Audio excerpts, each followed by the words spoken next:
Cragmaw Castle and killed the dragon in Thunder Tree.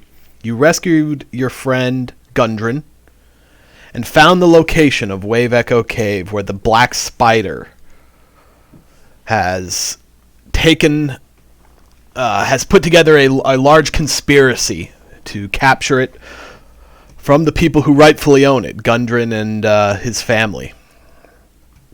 You're currently in Phandelver. You've returned Gundren to there, and he's starting to get some medical attention after having been the prisoner of King Groll for a while. You still don't know where his brothers are, but Nundren and Tharden. But you have a clear path before you, Wave Echo Cave, if that's where you choose to go.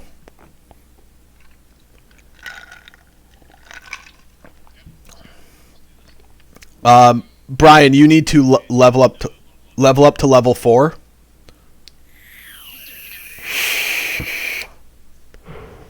And if there's any last-minute purchases you'd like to make with any gold, like I was mentioning, once we're done with this campaign, we're not reusing these characters. We're going to be starting fresh, so there's no reason to be saving stuff at this point.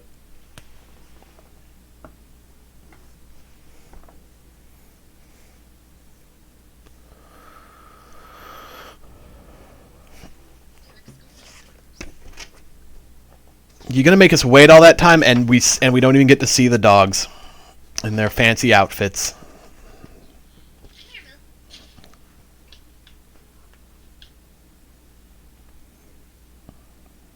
Does your groomer put bows on them?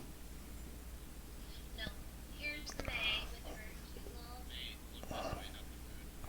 with her There you go. Very cute. She got a new collar.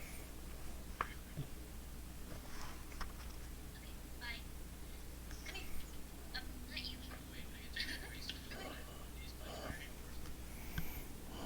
Come here. Not you. Look at how handsome. Wow. Ooh, very cute. Wow.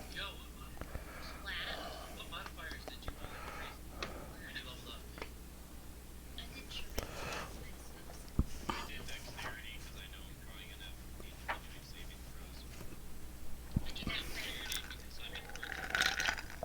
did You generally want to be upgrading the stats that reflect your character. There's not much point in a warrior upgrading intelligence, for example, because you just don't use that very often. Okay, cool. Anything you were wanting to buy? If you have the gold. Okay. Okay, cool. Also, you are cutting out quite a bit when you speak because of the noise gate on her computer, so just try and lean over a little more. And yell, scream extremely loud. Alright. The party sets off from Phandelver to Wave Echo Cave. You go through a 15-mile journey through small mountains and forests, and eventually you come across a small gap in the mountainside. Easily passed by if you didn't know its location and what it was leading to. And the party squeezes in. And you enter into a dark cavern through a narrow passageway. It is dark in here, pitch black. Without a light source or dark vision, you cannot see.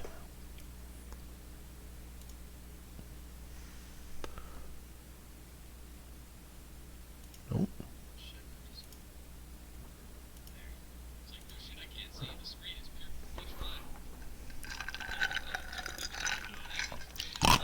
You're at the bottom left of the map.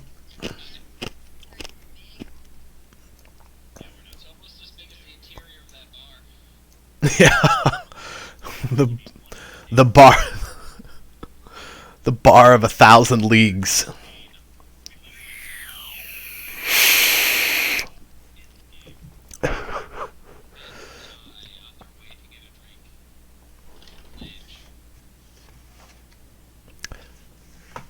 The rich mine of Phandelver's Pact was lost 500 years ago during the orc invasions that devastated this part of the north. In the centuries since, countless prospectors and adventurers have searched for the lost mine, but none succeeded until the Rockseeker brothers found the entrance a month ago.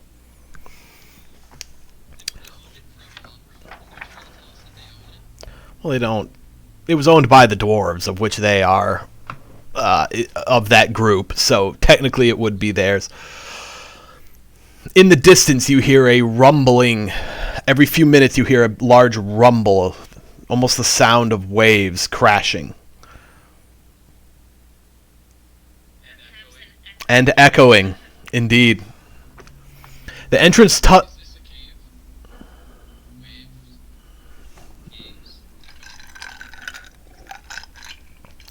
You stand at the entrance to the cave. Before you lie is a dark passageway. Only those with dark vision can currently see this. But the passageway is narrow and goes off into the distance. You cannot see anything at this point. Like in terms of enemies or things of note, it is simply a dark passageway.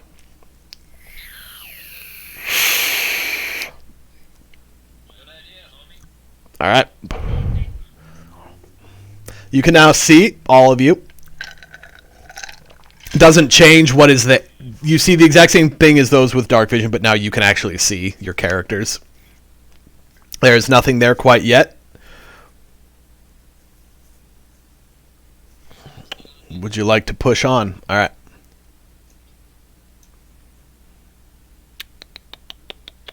How do I...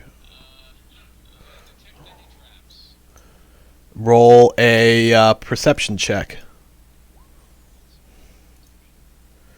You do not see any traps.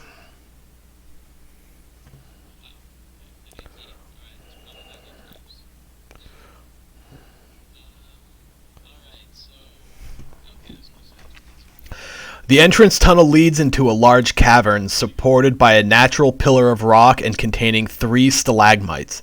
In the western part of the cave, behind a column of rock, are 3 bedrolls and a heap of ordinary supplies: sacks of flour, bags of salt, casks of salted meat, lanterns, flasks of lamp oils, pickaxes, shovels, and other gear. Amid the supplies, you see the body of a dwarf miner, dead for at least a week. Is it Droop? Droop was an orc. The northwestern section of the cave has collapsed, forming a 10-foot... Go ahead.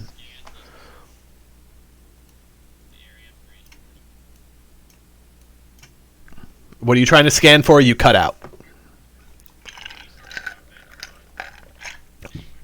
Yeah, roll a roll a perception check.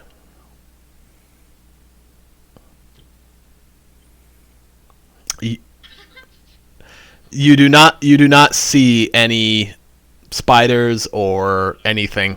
You rolled a 12. Yes. No, you do not see anything of note. Roll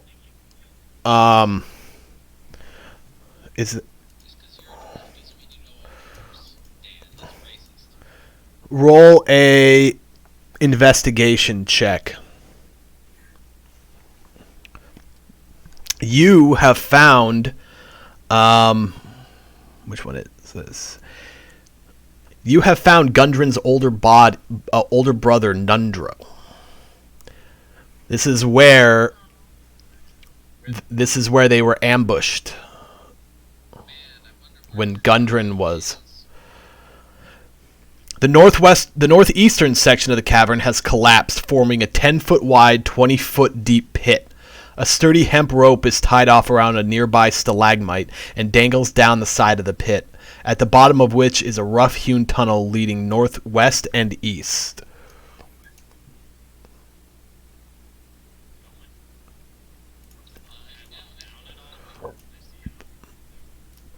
It's just a a collapsed section of the cave. There's the.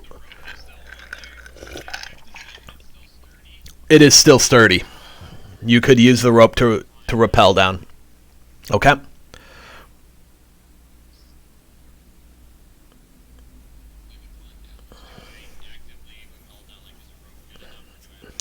No, you don't have to roll. You're good.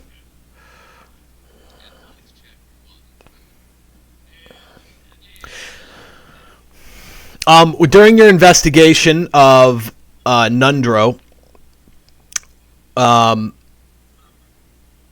wait. Oh, that was Tharden. Anyway, Tharden, don't confuse myself later. That was actually Tharden. That was not Nundro. Tharden has a pair of boots of striding and springing on him. If you guys want to take that, or you can leave it with him.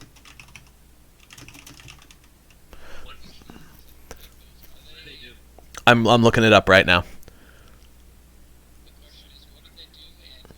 While you wear these boots, your walking speed becomes 30 feet unless your walking speed is higher, and your speed isn't reduced if you are encumbered or wearing heavy armor. In addition, you can jump 3 times the normal distance, though you can't jump farther than your remaining movement would allow.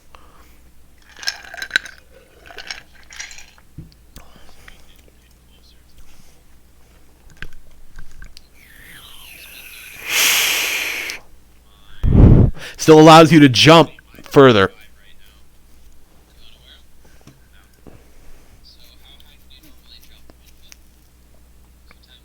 It's distance. I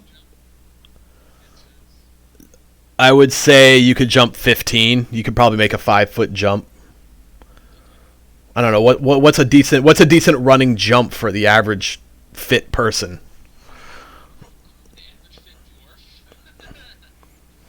I mean, I know like Olympians can go crazy, but you guys aren't Olympians. How far could I could probably jump 10 feet horizontal, right? Couldn't you guys probably all do that? Well, we'll call it 10 because you guys are adventurers and in better shape than I am. So we'll say you could jump up to your full movement, the 30 feet. With the boots, 10 feet normally.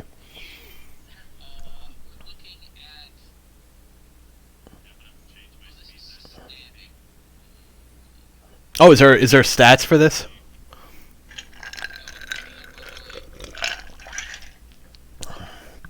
I'm just thinking about what I could do.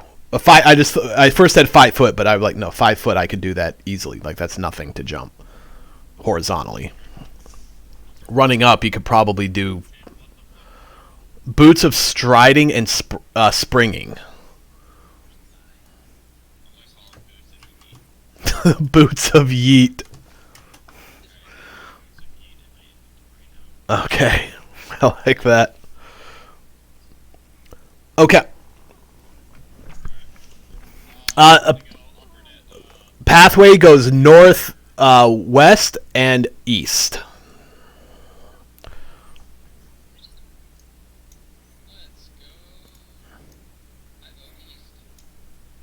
Sure. Okay. Anyone who you need to climb out of the pit without some way of getting out, you will need to roll athletics checks to get out.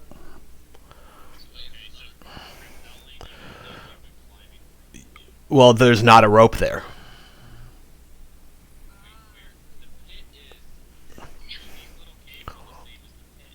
Okay, let me snap to center. This is the pit. You rappelled down from here with a rope to then get out of the pit going either this way or this way. Why would we get out of the pit when these little caves are literally down in the pit? That was my understanding Oh. of the description earlier. Yeah, that was just legit, like we climbed. Oh, they might be. Let me see here. I did not. I didn't notice those little things. Let me see here. Semantics, I've got a climbing kit, so we really need to. I'll just climb Oh, you are right. You are right. There are they are tunnels. They lead through there. You can just walk through. That's my bad. I figured these sections, like over here, would be the same level as here, and you'd need to climb up. My bad. Okay. Like it's a cave. Yeah, you're right. You're right.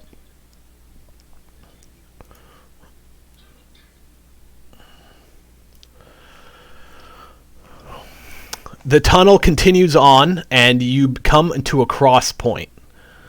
The walls are clearly cut with purpose. This is not natural cave formations anymore. This has been delved and tunneled by skilled hands. The lines are straight.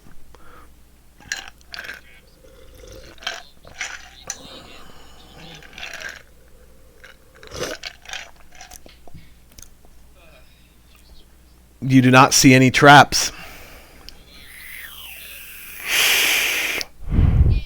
You still do not see any traps. I don't believe you. Roll again. Now you see a trap. No, there's no. You do not see any traps. I knew it. You're going north. North or continue east? Alright. Come on. Reveal area. The passageways continue. At various intervals, there are new directions and new passageways winding its way through the darkness. Shall we continue north? All right.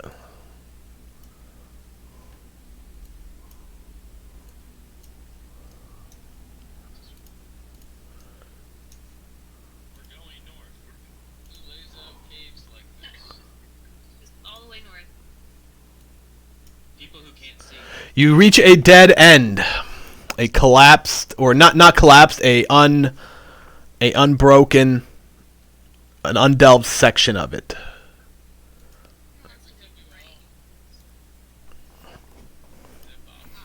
This area consists of numerous intersecting passages. The ceilings here are only 6 feet high, and several of the passages end in partially excavated rock faces. Check north. Brynwood, east. You come across a staircase leading up. We take it. I mean, you guys are just yeeting yourselves through here. We beat a dragon, Griffin. Hold up. Or die. Check for traps. Do we see Okay. Roll a perception check. Haven't you guys ever seen that alone? We're gonna get hit with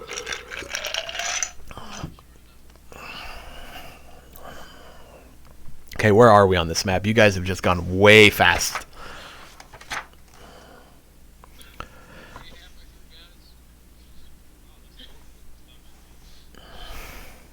level 4 is awesome. Walking around. Okay. Let's see here. You come into an open area. Reveal area. I bet that's Nundro. A corpse lays on the ground, and anyone who hasn't, who are we missing on the perception check?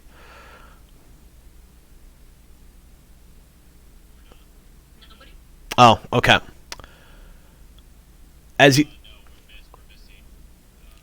Landon, roll a perception check. Okay. Recognize this person. Hold up. Guys are going. It is. Keep going.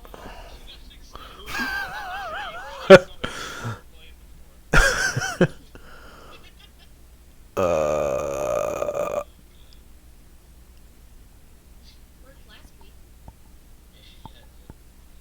Okay. As you begin to explore the area. Water drips from the ceiling off the stalactites. You come across a corpse on the ground of an unnamed and unidentifiable dwarf. He holds an axe, and it is mostly bones at this point. This person has been dead for a long time. It is not. It is just a generic old rusty axe. I need. Don't be moving yet. As you are exploring the area,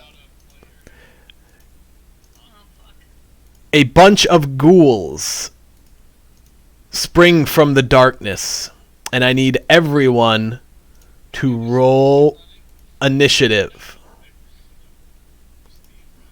I need to. Okay, I'm just making sure. I'm just making sure you weren't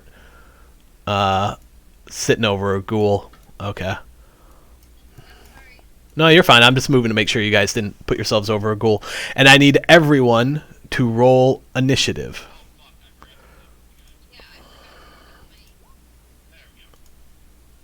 I mean, you're getting the first one. You don't get to roll twice. Nope, that ain't how it works.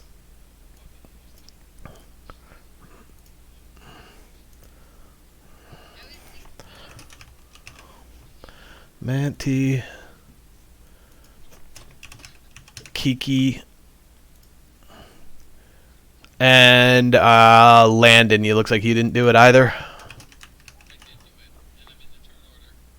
Oh, okay. Who are we missing? Solus. Solus is the one we're missing. I must have went too early then. No, you got. I see it there.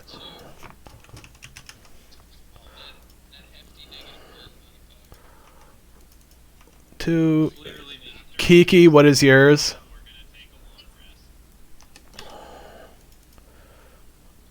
And Manti, where is yours? 9. Okay.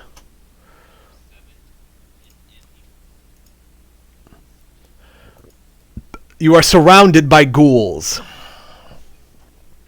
They blah, blah, yeah.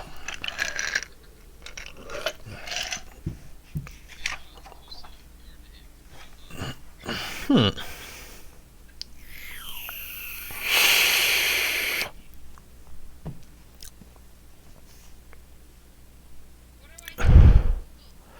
I was just gonna say, what do we know about ghouls? All right, ghouls. Ghouls roam the night in packs, driven by an insatiable hunger for humanoid flesh. Like maggots or carrion beetles, they thrive in places rank with decay and death.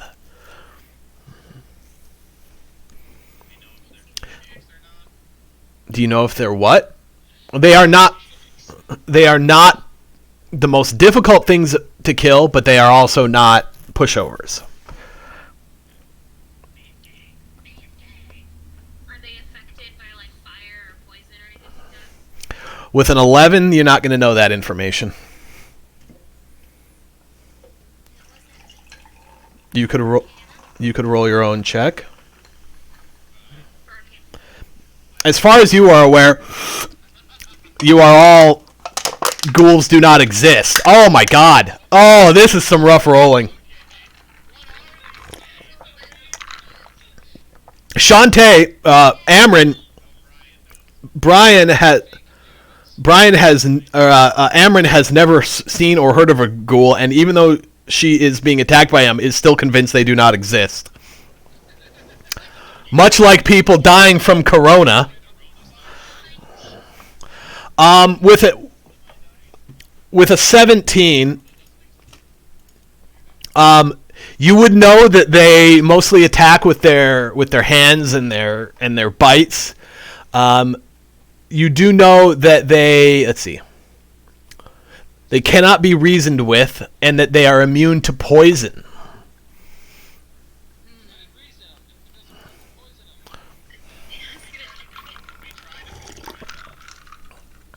You can try. I wonder if he added that particular fact because we tried to reason with these ghouls. Okay. Roll your attack. a twang, and the arrow sails off into the darkness. That's a rough roll. That is a rough roll. This turn is cursed. Actually, no, sorry, before I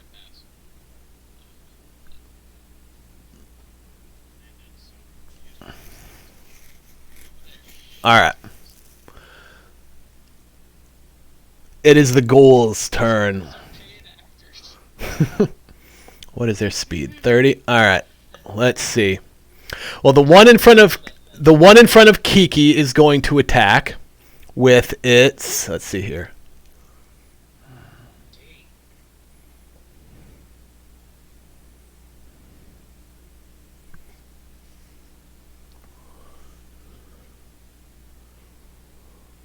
Is going to try and wait. And hit you, is going to try and bite you. What is that second? Oh, I'm rolling with advantage. Or disadvantage. Okay, so does a 15 hit you? Take 10 piercing damage. You say ouch? The ghoul in front of Manti is going to also bite. A 15 does not hit you, I know that. This ghoul is going to collapse on you as well and also attack with its claws. Does a 10 hit? No, I know that doesn't. Just DM things. 15 doesn't hit you. Exactly. Okay, so I can move. It has to beat your armor class. Was your armor class 15? Okay. Has to beat. These three ghouls are going to move up in a shambling manner. Two of them are going to attack Kiki. One with its bite. A 20 does hit. Take 12 piercing damage. Girl's gonna die. We have 20 healing potions. Fine. And the other one is going to attack with its claws. Take another 6 slashing damage, and you need to roll a Constitution saving throw.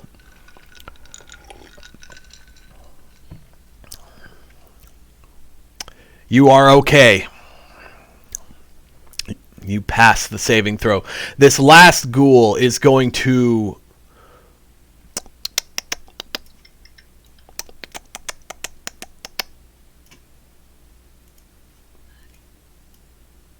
run up and attack the first one it sees, which is Amrin.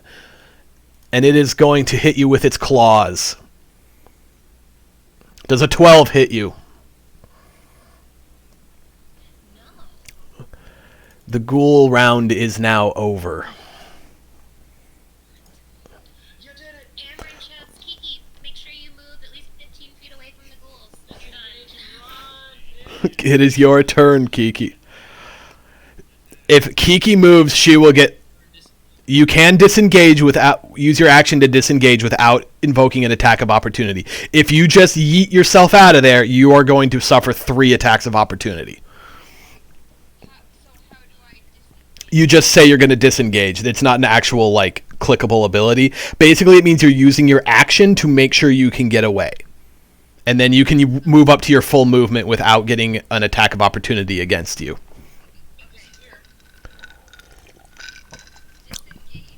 Okay. And then move wherever you'd like.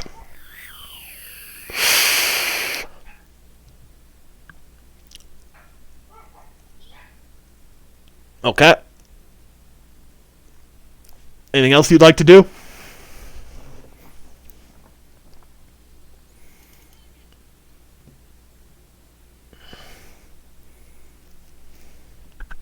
She thinks she's hidden. As far as you are aware, you are hidden. Amrin, it is your turn. Okay, I'm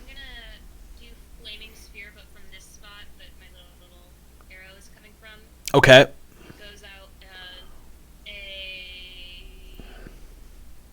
Space one. Oh no, hang on. Actually, it's a 5-foot diameter sphere. I thought it was 15. Okay. Okay. Okay. So you're just not hitting Manti. Fair enough. You're getting that group of 4. That's all I need to know. Real quick question. 5-foot diameter sphere? Oh yeah, that matters. Diameter. So that would hit one spot. Each square is 5 feet, so it would hit one spot. Are you sure it's not radius? I am sure that's how diameter is spelled. Fair enough. Fair enough. Yeah. Oh, yeah. Okay. Any creature that ends its turn within 5 feet of this. Well, okay, hang on. Let me. Yeah. A 5-foot diameter sphere of fire appears in an unoccupied space of your choice within range and lasts for the duration.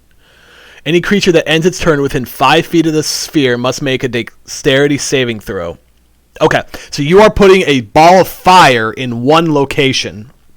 Any creature then that ends their turn within the surrounding squares takes 2d6 fire damage on a failed save, or half as much on a successful one. As a bonus action, you can move the sphere up to 30 feet. So that way you'd be able to move that every time on your turn up to 30 feet without using your action. If you ram the sphere into a creature, the creature must make the saving throw against the sphere's damage. And the sphere stops moving this turn. Sphere ignites flammable objects, not being worn or carried, and it sheds bright light in a 20-foot radius. Okay. So yeah, so you can damage one of the ghouls this turn, and then any that are within the surrounding squares at the end of their next turn will also take damage. And then you can always use your bonus action to move it. So from here on out, it would basically be giving you a second attack because you could ram it into at least one ghoul.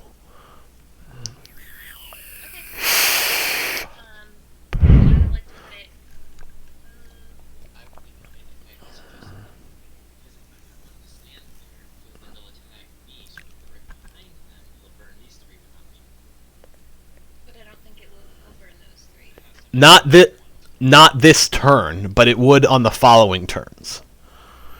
At the end of their next turn. So I'll try. If you put it like right here, that ghoul will take damage right now. If you put it here, no one will take damage right now, but these 3 could potentially take damage on their next turn. If you put it here, these 4 could take damage next turn. But if you put it here, Solus would take damage standing here as well. Potentially, if they end their turn next to it. Put it here and damage that ghoul this turn, then next turn, if these 3 ghouls don't use it, it affects them. Okay. Yeah? Yeah. If you put it there, though, and Solus cannot end his turn in this square or he'll take damage. Okay. Just want you to understand the mechanics.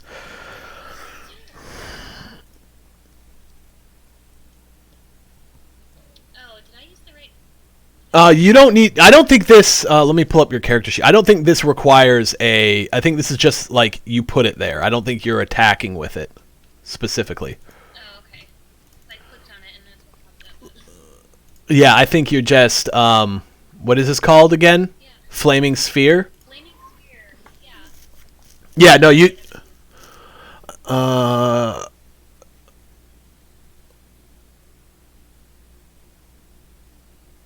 Okay, yeah, no, you just put it there. Okay, and so it needs roll 2d. Where did you put it? You put it on that ghoul? I put it on that ghoul. Okay, roll 2d6. Okay, and it needs to then roll.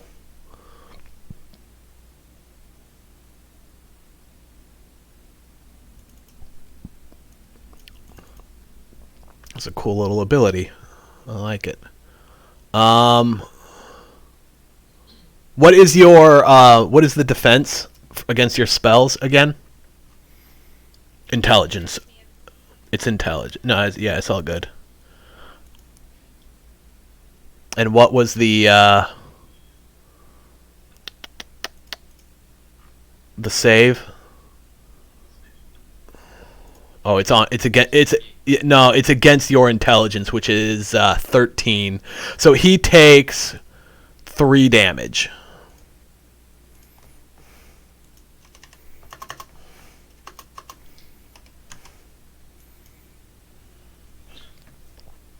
And let me get something here. I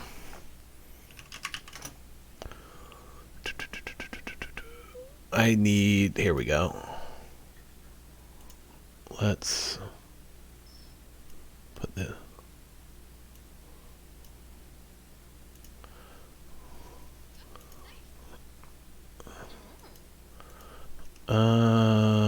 Controlled by Shunt. So this little orb is going to represent your fire. You can now move. And I gave you control over it, so you can move it on your turn. Very cool, thank you. Anything else you'd like to do? All right, Manti, you're up. You have been attacked by 2 ghouls.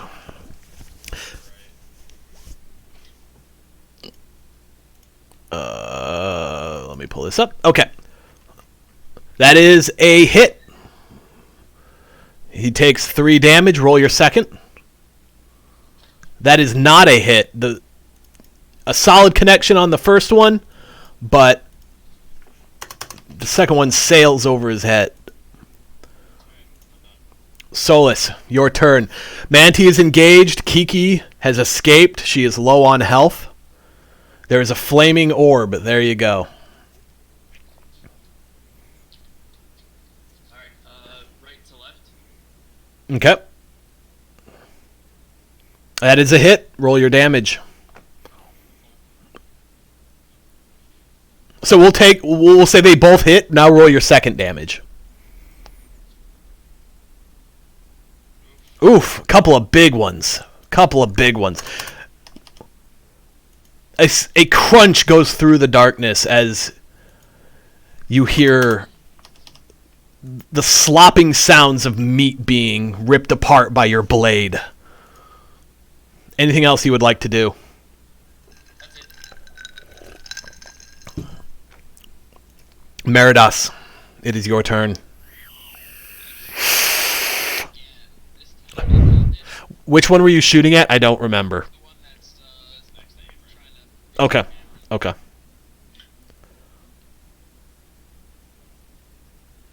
A hit.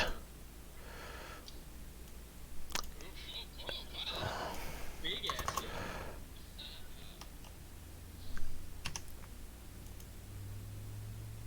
ass hit. A devastating hit. The ghoul stumbles as it tries to regain its balance from the force of the impact. Anything else you would like to do? I used a hollow point arrow. You did. No, good. Yep. It is the ghouls. So the 2 next to Manti are going to attack. One with a bite. A 22 hits. Take 14 damage. A critical hit. And the next one is going to attack with its claws. 16 doesn't hit, right? You're 18, 19, something like that? These 2 next to Solus are going to attack as well. Same thing. One with a bite and one with claws. A 21 hits, take 9 piercing. And a 9 does not hit. The one next to Amryn is also going to attack with a bite. An 18 hits, take 11 piercing.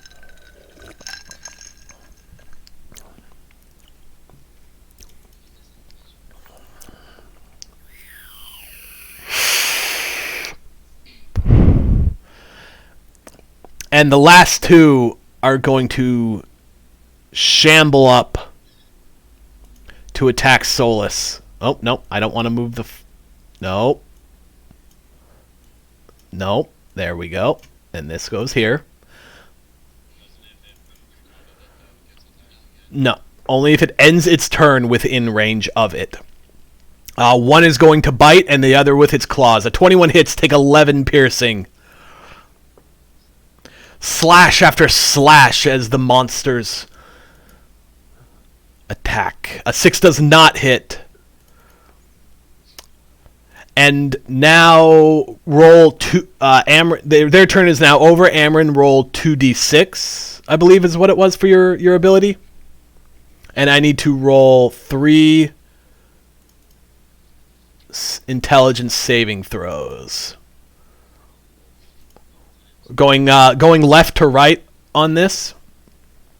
A 9, a 3, and a 12. You're 13, right? So all of them take the full damage of 5. Yeah, yeah. Did you keep track of which one took 3 damage the first time? I did, yes. 4.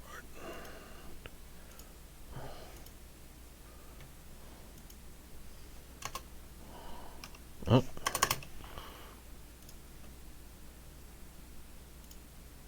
Oh, wait, no. Come on. And you are taking 5 as well.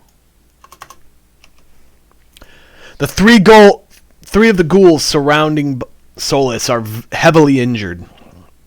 Their bits and pieces are falling off, and their blood is leaking on the ground.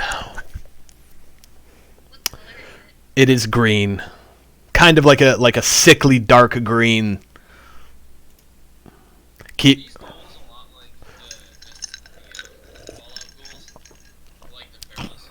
No, because Fallout ghouls are just people that look ugly. They're fully intelligent. These are more akin to zombies. Kiki, it is your turn. Solus is in dire straits. Manti is wounded but holding on, and Amryn is engaged as well. I am going. This one? Okay. That is a hit. Roll your damage. Damn! A huge strike. Guess I should get to roll damage with advantage or something. It does it for her. Yeah. I think, no. Bro, why do I always forget the rules of stealth? I don't know why I can't remember this. Oh, yeah, the crit gives you, does that automatically. The stealth was attacking with... She was stealth. She was stealth. Alright. A huge hit, and it also stumbles back. And you go back into stealth. As far as you are aware, you are stealthed. Amryn. It's like that meme with the stealthed. Yes.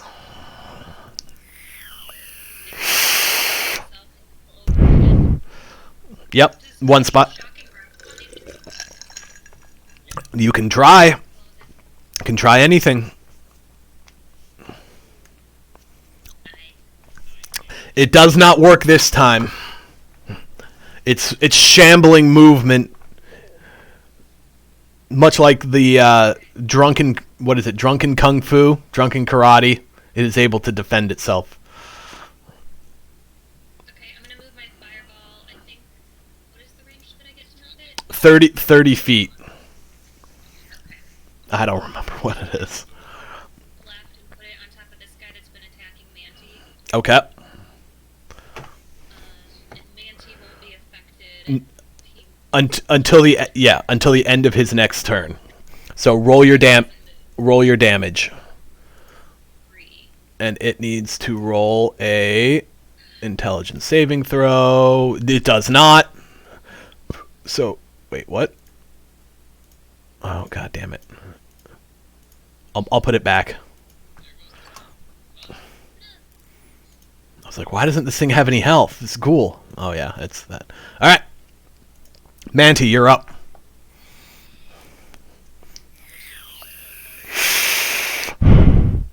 Two D6. So up to 12. Yeah, half of that if you succeed in the intelligence save. You can move without getting an attack of opportunity. Move. You can. No. You can move here or here. Yes. Oh yeah, no, you're right. I'm sorry. I was having a miniature stroke.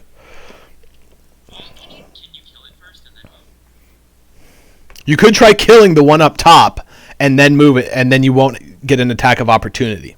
That risks you not killing him, though. And then you would take the 2 attacks from them and the fireball damage. Or not fireball, but the little fire damage. It can do up to 12, yes. So far, it's been doing 3 to 5.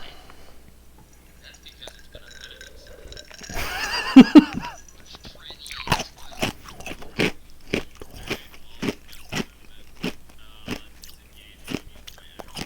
Okay.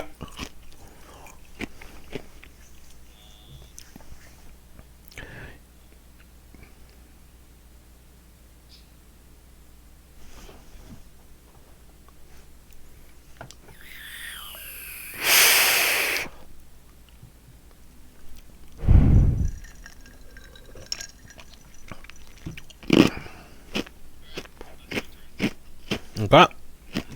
Solus, you're up. Alright, I'm gonna first use my second wind to gain some combat. Go right ahead.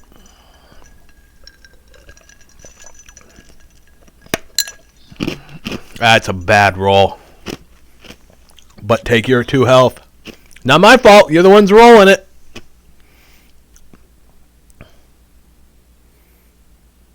Alright, so attack the same 2 I attacked. Okay. To the left. Go for it.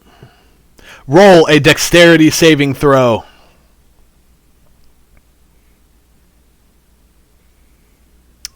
You drop your axe. It starts tumbling down the staircase. Let me...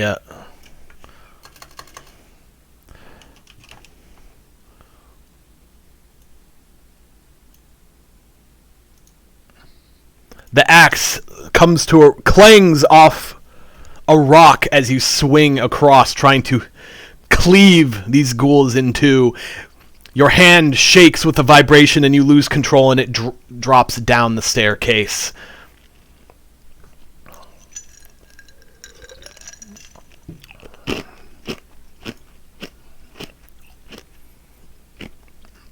Anything else you would like to do?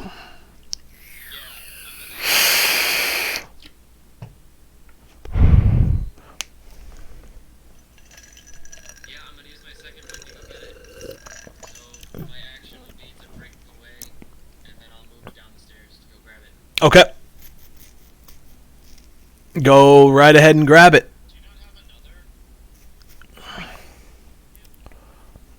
another? Nope. So move yourself down. Well, you still have your full movement, so you can move. You can get it and then get back into a decent position. So wherever you would like to be. This was 15 feet. You could go right back to the same location if you want. Yeah, but if I'm standing here, I can only get attacked by 2. Correct. Or, I guess. But you now have your axe returned to you. I'm just gonna stay here. Okay. Meridas, you are up. Okay. Okay. Top to bottom. That is a hit. Roll your damage. A big crunch echoes through the cavern as you cleave through bone and sinew. Roll your second. Another hit.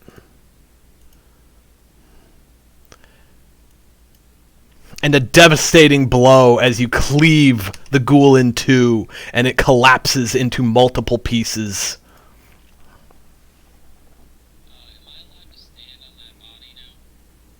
Yeah, it's going to be difficult terrain for the sake of your movement, but yes, you can stand there. It would be 10 feet.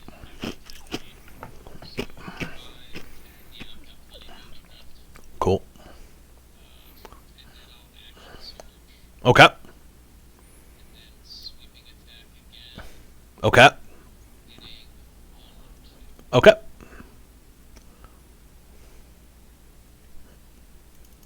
A hit. Roll your damage. A big hit. The ghoul is barely alive, hanging on by a thread. Roll your attack for the second. That is also a hit. Roll your damage. Another loud crunch as another ghoul goes down. And that should be it for you. And it is the ghoul's turn.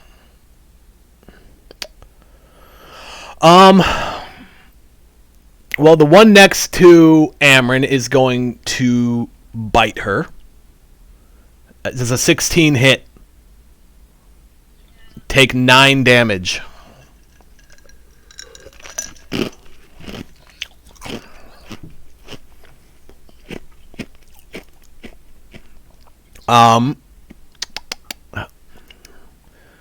The two up here are going to walk up to Manti and also attack. One with a bite and one with its claws. A 10 does not hit. An 8 does not hit. The last one alive over here is going to... Oh, there's 2 alive over here. This one is... This one's going to move here, and they're both going to attack Meridas. One with a bite and one with claws. A 16 and a 23. Take 11 piercing, take 10 slashing, and roll a Constitution saving throw. So you're taking 21 damage. And you pass the check. The ghoul's turn is now over. Kiki, it is your turn. You are right. These two take damage from the fire. So roll, Amryn, roll 2d6. And they are now going to roll an intelligence saving throw. 6 and 5. That first die has been a 1 all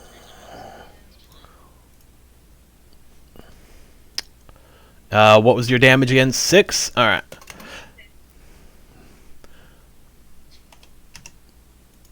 They burn and continue to take a little bit more damage. Are they taking 6 or 3? They failed the save, so they take the full. Kiki, your turn.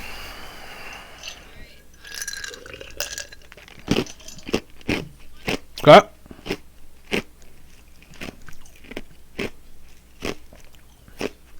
That is a hit. Roll your damage. A twang goes out in the night. And a sickly as the arrow sticks into its chest. Anything else you'd like to do? There you go. Kiki, Kiki's done. Amryn, you're up. Okay, I'm with the guy that's in front of me. I'm That is a hit. Oh, okay. Roll your damage. Let's have it. Electricity sparks from your fingers and you see it traverse the body of the ghoul. It is extremely wounded at this point, near the verge of death, but it is still alive.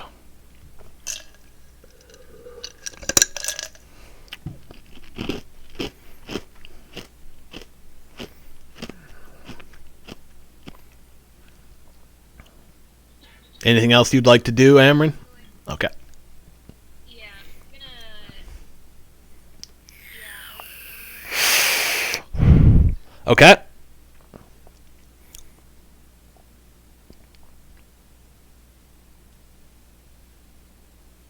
Hey. There you go. The flames engulf it and it collapses onto the ground, falling dead. TPK. Yeah, be careful with your terminology. Fireball is a devastating attack. You don't have fireball though, so it's okay. What would you like to do now? Okay, so now I can move. You can move. Yes. Yeah, you can move to your. Okay. I was really hoping you weren't gonna move there. And you bring it up and that's when you'd roll really well just to kill yourself. Amron is done. Manti, you're up.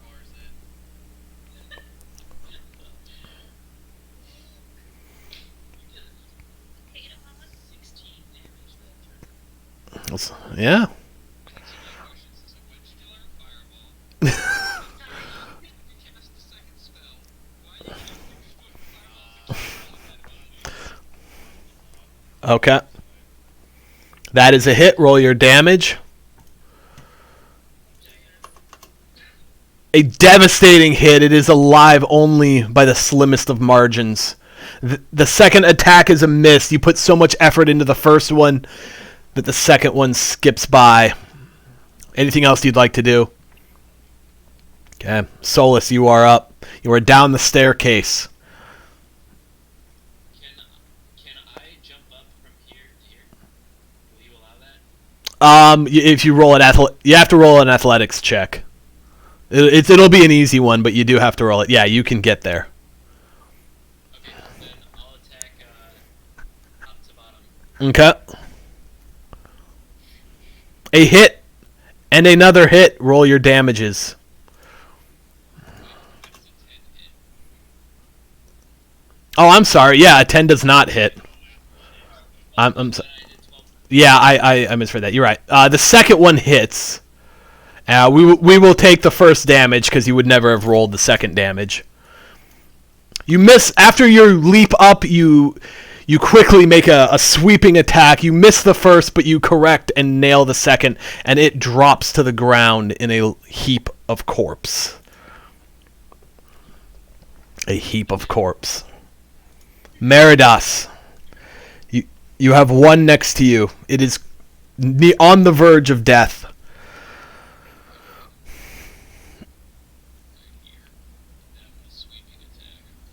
If you sweeping attack there, you're going to have to hit Manti. So, What if he tries to go it over his head? doesn't say to pick two within 5 feet. I guess that's up to you, Paul. It may be worded that way. I don't see how you could possibly make a swinging attack in that scenario without hitting Manti, so that's how I'm going to rule it.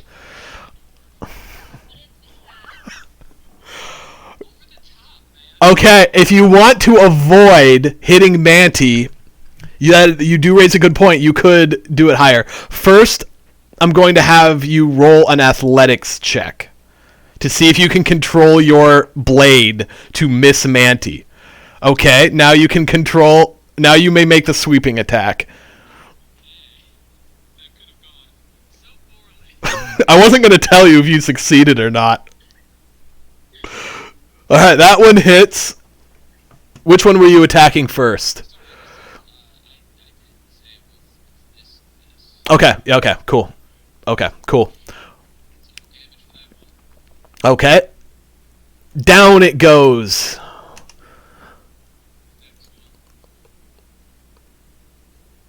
And down that one goes. You don't need to roll damage. 11. He only wanted 1-1. You gave him. Both of them are at 1 HP. So there wasn't really much point in rolling damage there. 2 go down as the blade sails over Manty's head and he looks up. 1 ghoul remains. Alright, 1 ghoul remains and it attacks Manty. It is not intelligent. It has no intention of running away. It is going to bite you. 14 does not hit. It is Kiki's turn.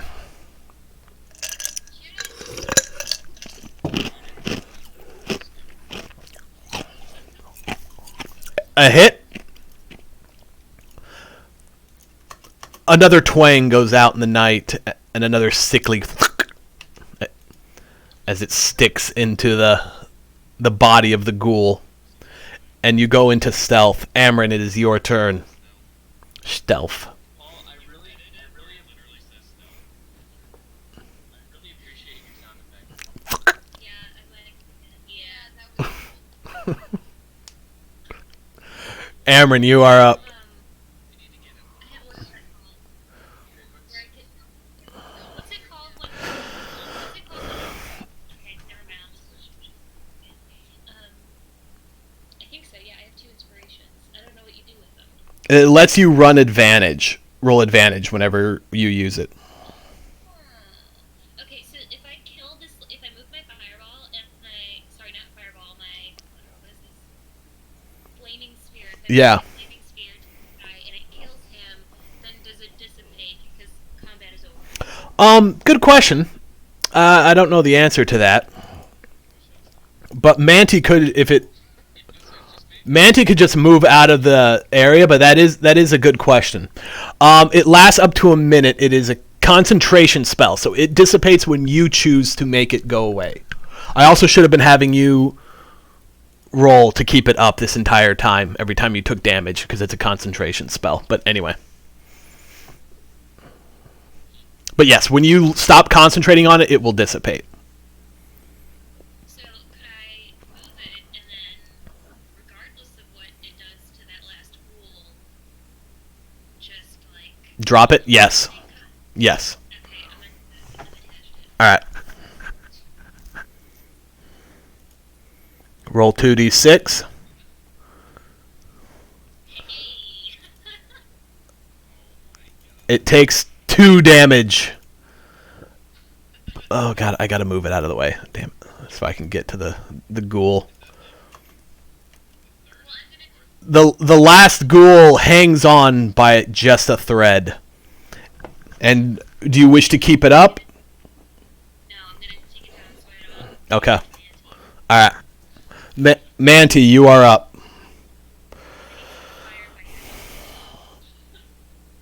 That is a hit. Roll your damage. And the last ghoul... No.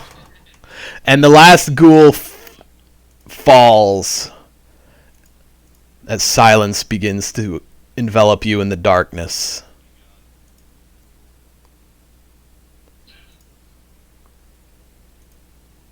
Okay, so can we take a rest? If that's something you want to do. Rest does not sound good. No, because we're in a cave that's gonna have battles. So if we do that, we're gonna have to control the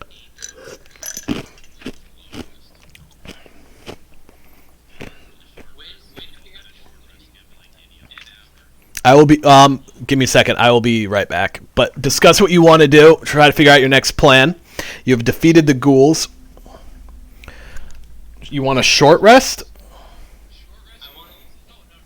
I'm saying. Dan asked what a short No, I'll be right back. Sorry, question. It would allow me and Solus to recover both of our action surges, his second wind. It would allow everyone to use hit dice to recover HP. No, yes, And it would be a full pretty rest sure that's if only a you long rest. Rage. Long rest, you recover your hit dice. Oh, okay. Yeah, And I only need 4 hours for a full rest. I think we're only I'll work for a short rest. Short rests are 4 But hours. Amber needs not. Short rests are an hour. Her 4 hours I need a- thing is she needs half a long rest. Sorry, Shantae, go ahead. No, it's okay. Yeah, because I only have 7 health. But you can use hit dice to gain health. You have 4 of them. But what do you get those back when you do a long rest? When you do a long rest, they come. Because that's what if we do a take a short. Can I use a potion? I don't have a potion. Your party has lots of potions. But it's up to you what you guys would like to do. Where are you? You are in this section.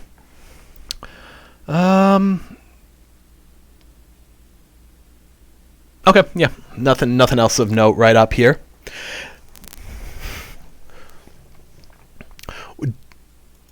During...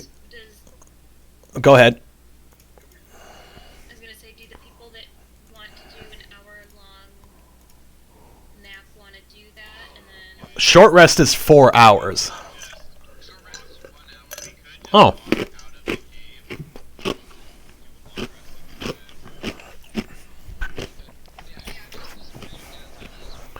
rest. Oh, okay. Use hit dice to recover.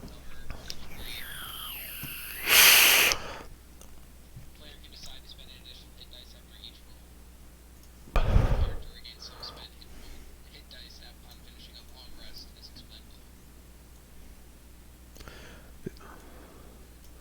This area was revealed during the fight because of the light orb.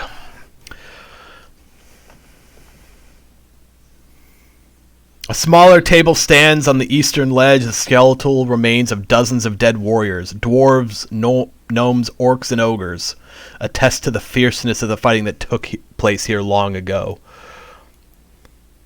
This is the line. It's a 2. This looks like a... So what are we doing? We head now to long rest then?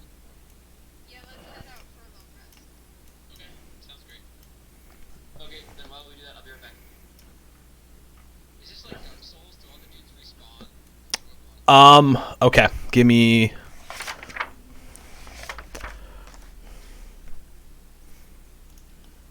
The party begins to leave the dungeon in order to...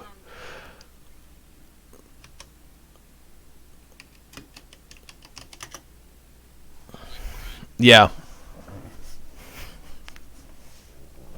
And like the party starts to... The party starts to leave, and then continues leaving, and then finishes leaving, and then the rest is planned entirely by I'll wait for... the to go. I'm so weak. Can I have a health potion? Says you. Yeah, because I'm a warrior, not a weak little archer. Hey, can I have a potion? Well, if we're going to do a long rest. But if right, I wouldn't know that. Well, I had to leave. I mean, I was just going to narrate as you walking back. It doesn't necessarily mean something's going to happen. What is this? I don't. What do I roll for doubt?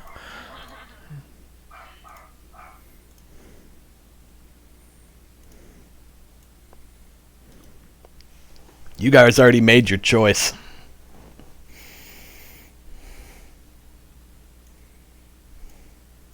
Well, this is the consequences of my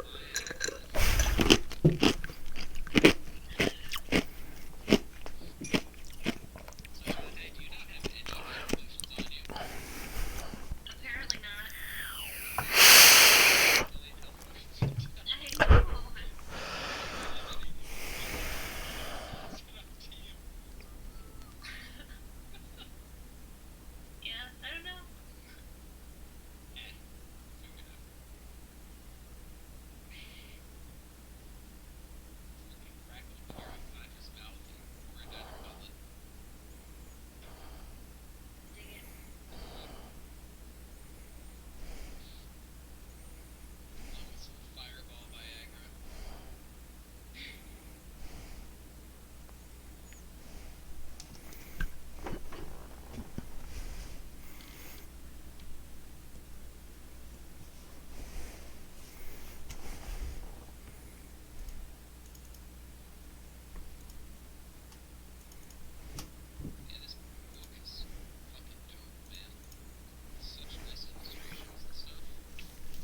Yeah, I'm sure.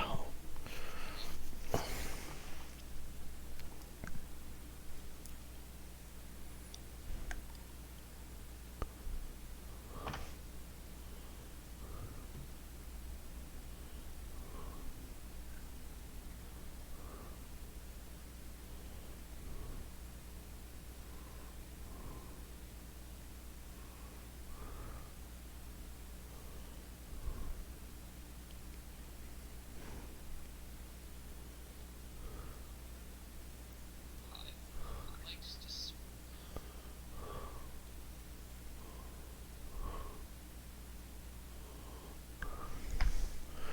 Where did Brian go? Okay.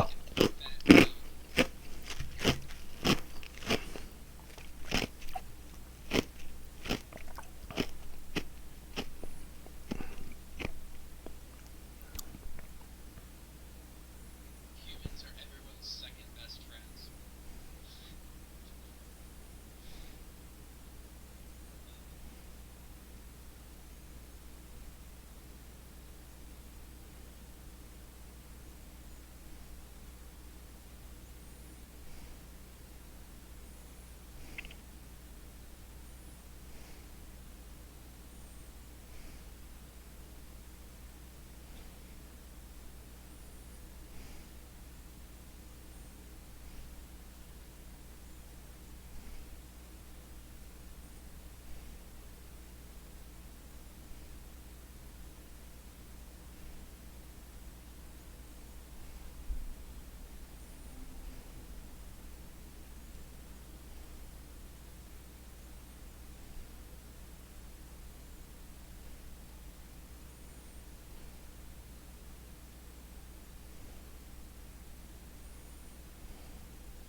We are gonna get just capital F. Why can't we shorten it? We already made the decision to Alright. Yeah, you don't get to change your decision after you see any reaction by me. Okay. The party moves down the hallways. I'm going to what would your marching order be as you're going down here? I don't want to fuck you too badly. I'm going up front. Okay, where are we, Paul? That's where I'm going to move you to the point I want you. Just tell me what order. Okay. All right. Let me. Okay. So that's what you want. All right. So I'll just put you up here.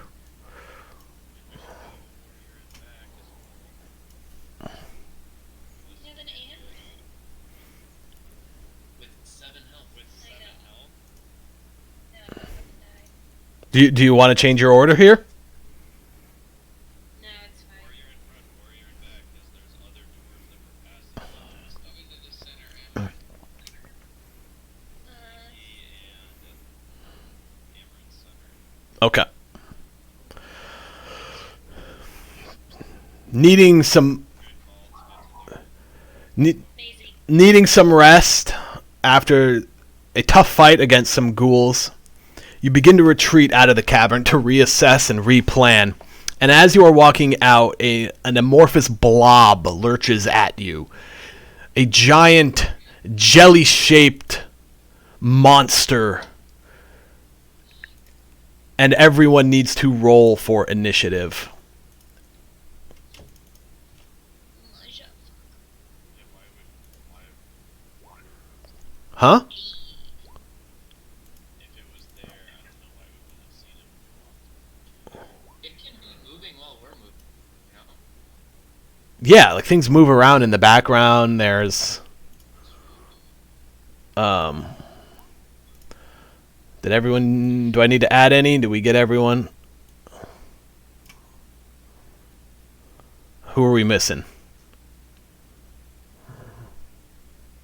Amron? We are missing someone. Solus. We're missing Manti. Myself again. That's all right.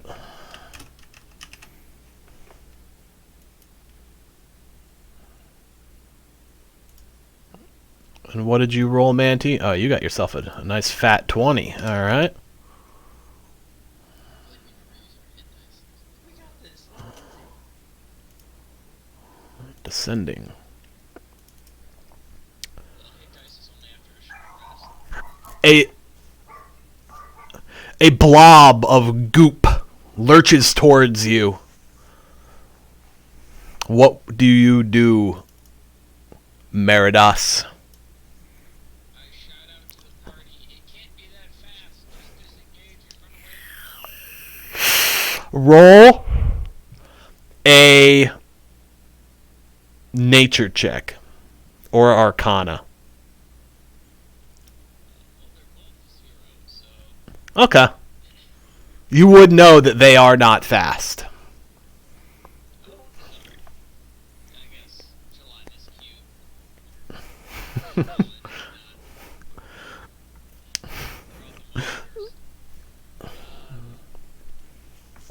And then I'm going to look at this way. Okay. 5, 10, 15, 20, 25, 30. And then use movement again as the second. Okay. 5, 15. You're just noping the fuck out. All right. As I hope everyone else will too. We don't know. Manti, your turn. You have boots of swiftness.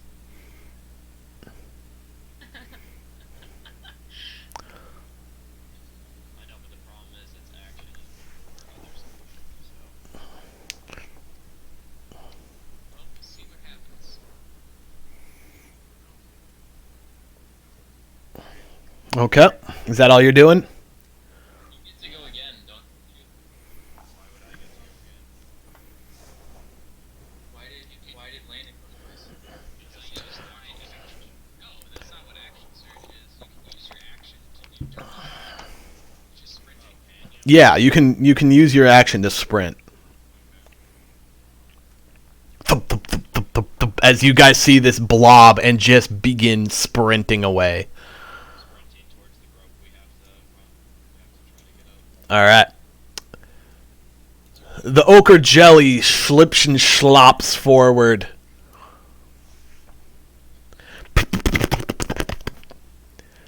And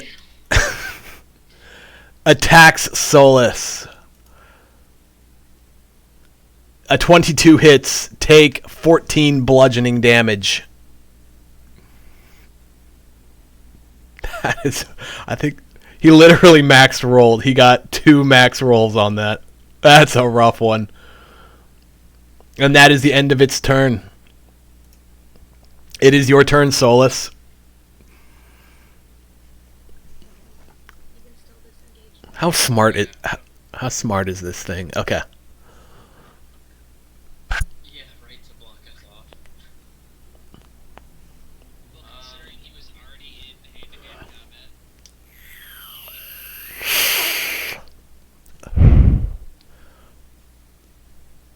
What do you mean? The blob was No. is Paul- with you. Paul's talking about because now I have the other one, and the blob doesn't have to go very far to block us. So I was just wondering what kind of strategic intelligence this thing has.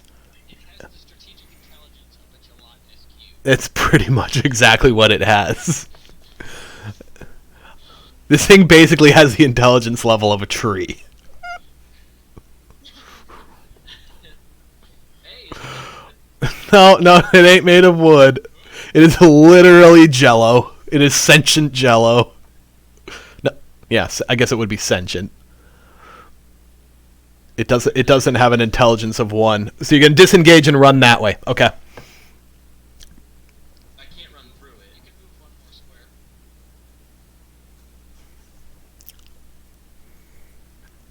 You didn't do your die X. Yeah, like you can move. This is a movement. You don't have to go this way and then this way. Yeah, you go. Kiki, you are up. So disengaging is one thing, and then sprinting is another. Correct. You do not. Yeah, you don't have to disengage because you're not in hand to hand with it. But Yeah, you're not touching. 20. Damn it, Solus. You can run through him. I forgot I can Damn, someone's get out of the fucking way. You guys are just they're screaming. You're like, what the hell is this? Alright. All right, Amryn, it is your turn. And I'm gonna run also.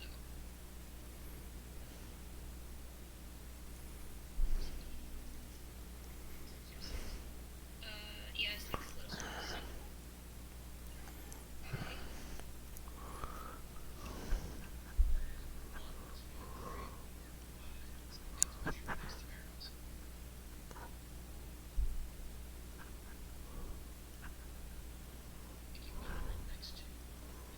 Mm, The other side so I couldn't see.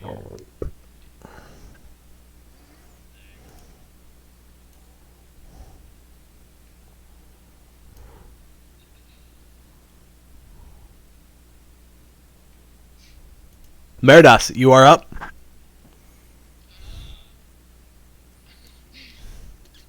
Probably don't scream. It already knows that we're there. No, not it. Other things.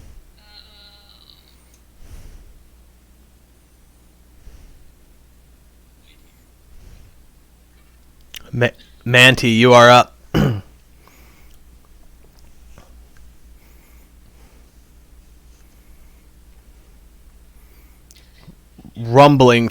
Rumbling through the darkness, Meridas was grasping at the wall, trying to panically find his way out as he sprints from the jello. Can you make its voice be Cosby?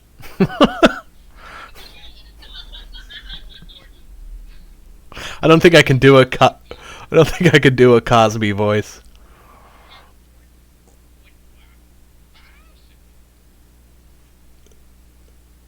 All right, Ochre Jelly, what are you gonna do? It's gonna follow the way we ran. Definitely follow that. Probably, yeah. It's 60.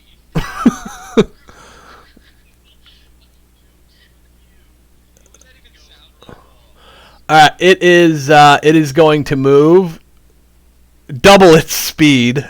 Is going to sprint after you, and reach there. Would it be like the sound of a good sheep? S- You know what it would sound like Solus, your turn. when you stick your spoon in some like day old macaroni and cheese that you heated up in the microwave. The yeast All right, you guys successfully evade it. Combat is over.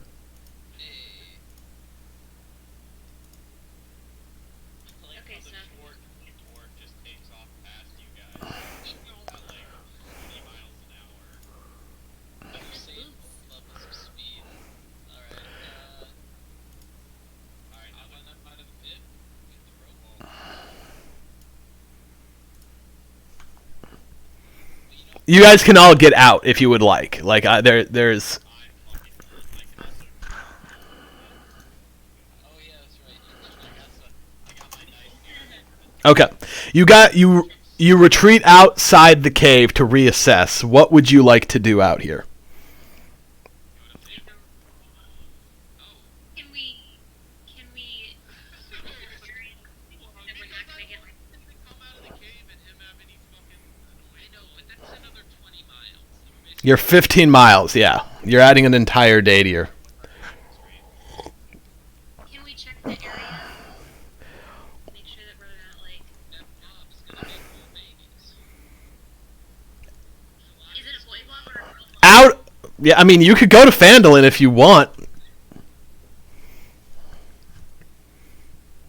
You could rest and recuperate in Phandelver if you would like. Some shot. You just let us recoup everything and then be back in the cave. I mean, you don't fit. We don't need to physically move the map and go back to Phandelver and stuff. Like, you guys are. All right. Can I buy stuff? Is there stuff in, can I buy stuff in Phandalin or no? Yeah, you can buy stuff. Anything on the basic shopping list. Where's the big shopping list? Those wouldn't change. Items? Yeah. Adventuring gear. Jesus, it's so tiny. Yes. Potion of healing.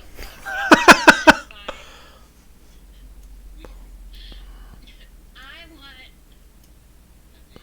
my own. How much were they? Did they say 50? I just looked at it. And They're 50. Yeah. 50. Okay, I'm gonna buy. Hey, Paul. Uh-huh. Since we're still supposed to be these characters, how much gold did it cost me to sleep in royalty? I do have health for I'll check that out. If you are sleeping in royalty, it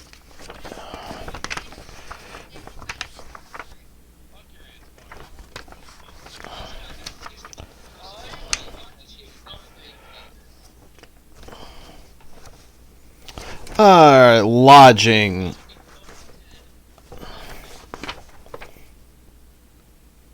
Aristocratic is 4 gold per day. But Phandelin's not going to have aristocratic. It'll have at best comfortable at 8 silver.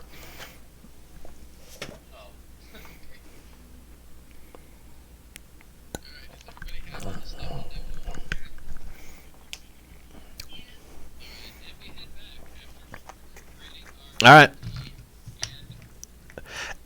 As you walk back, you see fresh tracks, boots in the mud, and oh, go ahead. You want to say something? Are we doing all of our? Is this a long rest or a? Yeah. Long rest. Long rest. As you walk back, you see iron-soled footprints in the mud. Lots of a marching order of feet. Nice. Just feet. Well, We're really into feet. Do we know what type of feet they are? roll an investigation check.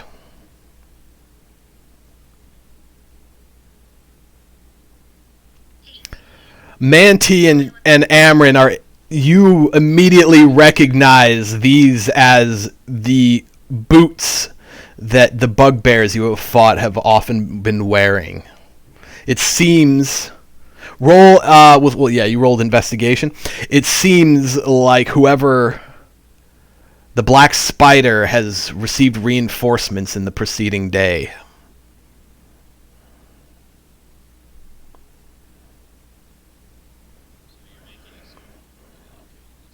We're playing Dark Souls. Alright. Well, I mean, otherwise, there's no reason not to keep using. It's exactly it. There has to be some kind of reason for you not to go back to Phandalin after every fight. There are other people interacting in this world, so yeah. It seems like there have been more to arrive in the preceding day.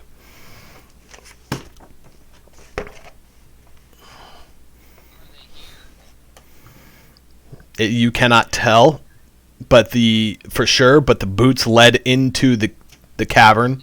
Oh, in that area. I'm sorry. No. They are not there. They are not in that area.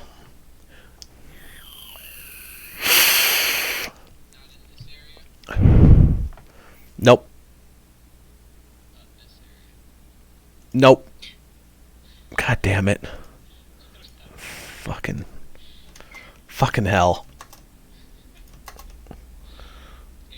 You need to you're gonna need to. I'll let you into the main room, but you're gonna need to start rolling perception checks if you would like to check the areas again.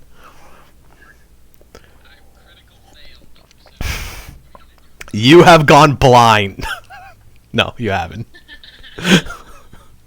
You don't see anything. Kiki sees it. Yeah, you don't see anything. Do you want to go north this time, or do you want to go back the way we were? Next shore, we have to find people. Is that what that? Well, we don't know where he's at, man. It's not like the rooms are clear. Yeah, the next room we know is open. Doesn't matter at this point. Do we Okay. see anything here? Roll a perception check. You do not see anything. The passage to your east and west is straight cut and clearly hewn by skilled craftsmen. To the north is roughly dug out. Which way would you like to go? I like it rough. Let's go north. All right. Do we see anything? Roll perception. You do not see anything. To your left, the passageway ends. You do not see anything. The strings of reality. You perceive all. The passageway continues northwards. You see it going off to the left, and you also have a passageway to your east. Which way would you like to go? Up east? Up east, the passageway ends where the cavern had stopped being delved. Does it though? Y- West, y- you mean? I'm sorry, up west. Just a minor stroke. It's all right. The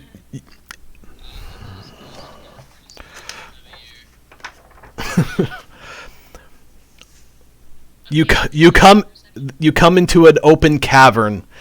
A still pool fills much of this cavern. The water is dark, revealing little of what might lie within. The shore of the pool consists of a thin layer of broken shells from strange, pale mussels, and a fishy odor hangs in the air. A passage leads south from this area that you just came from, and a set of steps climbs up to the east. A sluggish stream flows out of the cave to the northeast.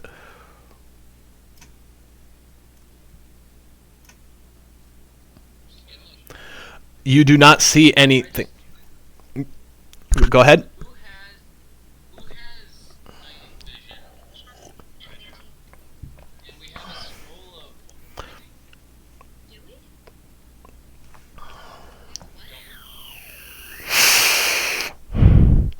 I think you do. I'm pretty sure we do, and that's an odd thing to have. I have the scroll of Misty Step, the scroll of silence, the scroll of Someone has a scroll of water breathing, I'm sure. Somebody's supposed to. I do not. and then a charm person. Those are the ones I have. How about a scroll of being able to hold your breath? With a perception check of 22, you realize that you could fit through where the stream comes from the north. It would be a tight fit, but you can make your way through there. You also see the glint of something in the water. I love tight fits. Let's go. The water, the thing you see is in the pool, roughly here.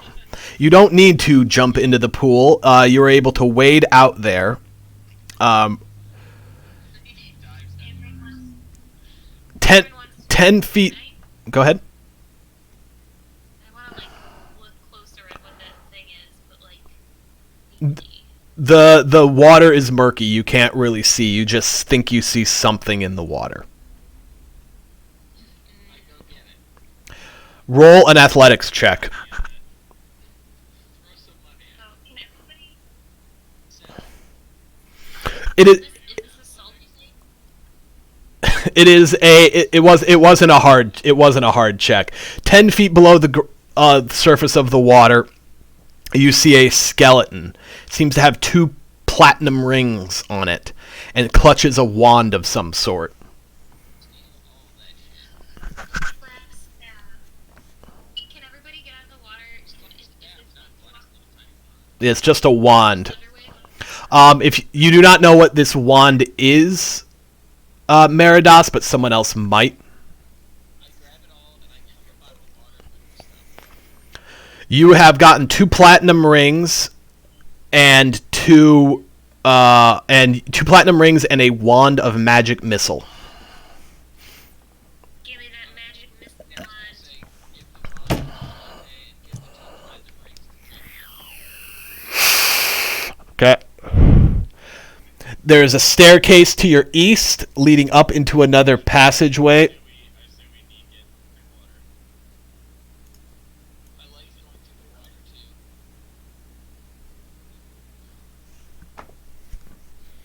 Um, Get out of here.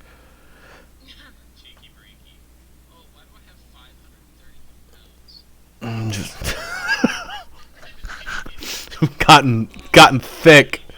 Marked off with all 100 of your backpacks. Oh, no, I have climbing mittens.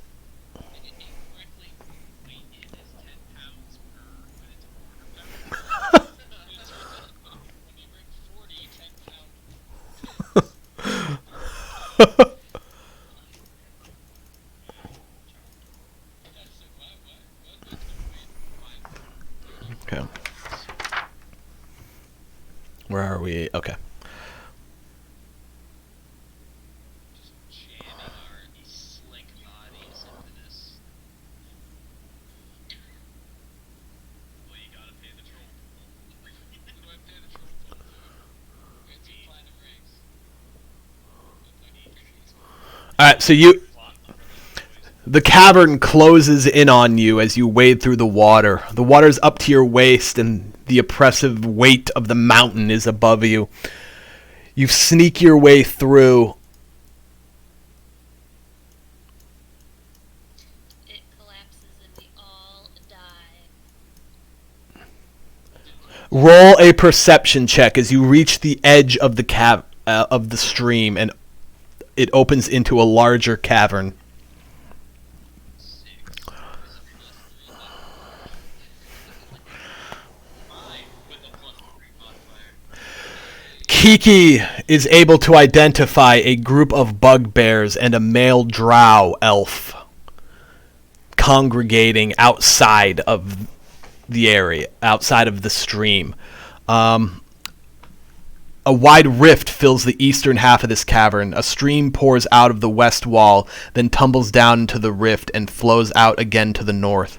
Several ropes are secured to iron stakes along the western edge of the rift, leading down to the chasm floor.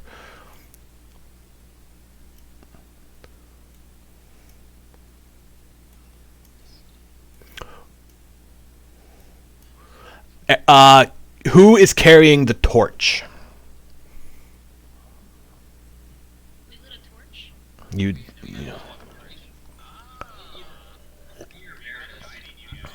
No one is using the torch right now, but this was specifically as it was dark vision when we were moving through the stream, so Okay. Yeah. Uh. say we put the torch out. Okay. We got a dark vision front and a dark vision person in the back. Okay. Fair enough. There you go. Kiki is able to hear and recognize these things. Manti is able to see them somewhat. What do you want to do?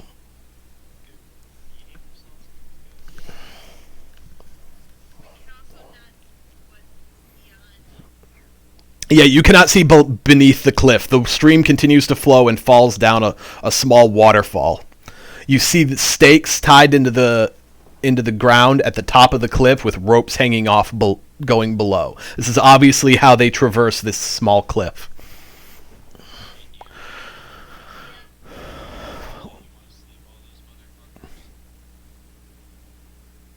What is the roll on sleep? So the way sleep works is you roll like a damage for the sleep, and say you get 50. I'm just throwing out a random number. I don't know what yours would be. It then takes that 50, and if you have 4 enemies, each with 25 health, the first 2 enemies would go to sleep with the 25 health, and the next 2 wouldn't. So if you had 10, 10, 10, and then 20, and and you rolled a 30, the 10, 10, 10 would go to sleep, and the others wouldn't, and the 20 wouldn't. So it takes the number of points that you have in sleep and applies that to their damage, and whoever has the lowest damage goes to sleep, and then you apply the next points. And if it is more than however many hit points they have, they go to sleep. So it is unlikely at a lower level to put to sleep an entire room full of enemies, because you probably won't roll high enough. Correct.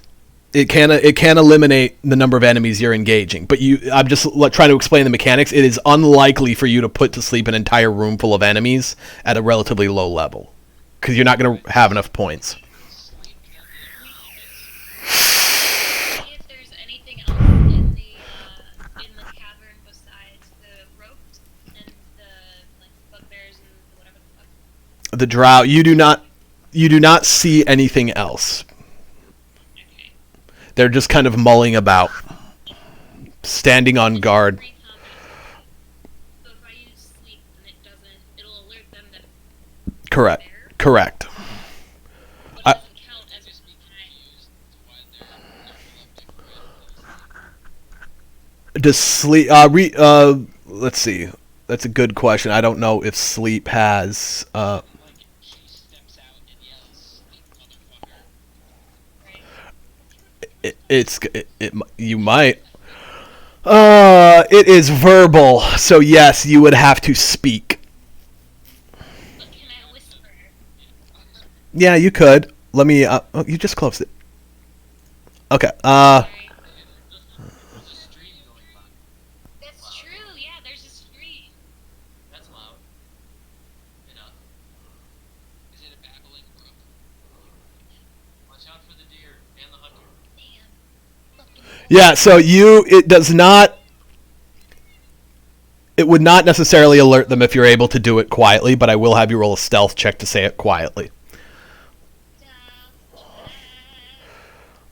Okay, and before we do this, everyone roll initiative. Please roll. Wait, but we're not even on that. Yeah, but let's just get this out of the way. This is preemptive. I don't like this. This is not correct. You'll still be able to. Damn it, Dan. Why do you ever unclick from your guy? What are you doing? Because I don't like those little things. Yeah, I don't like. Okay, Paul, I got a correct. Can I whisper it? Give me give me a moment. Let me. Yeah, you're gonna be able to do your action before this initiative starts. I just want to get this out of the way. Manti.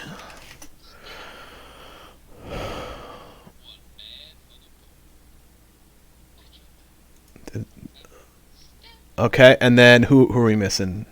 Kiki, Meridas, Solus, Manti, Amron. Yeah, roll your initiative as well. Or, oh, you did. 4. Okay, there you go. Okay. Okay. And Manti, what did you roll?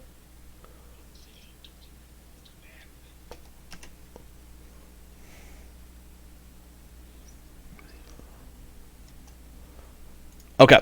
We are not in combat yet, but we are now we are now prepared for it. So you would like to cast sleep. Go ahead and cast sleep at whichever location you would like to. It is an area of effect, so try and pick the areas you want it to go. Okay, I'm gonna pick like here because it says within 20 feet of a certain point. Okay. So that's a 20-foot radius. 20-foot radius. Right. Yeah. Yeah. Okay. I mean, if it.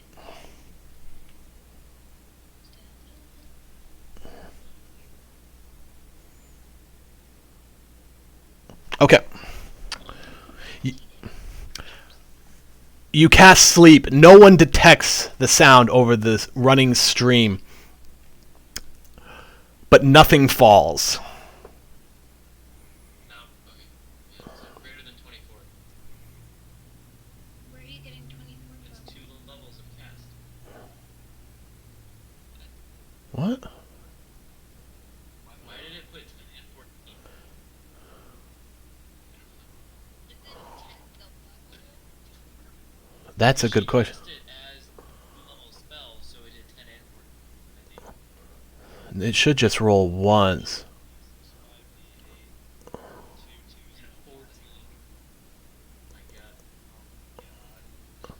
I'm pretty sure it's just the 14, but either way, it doesn't affect them.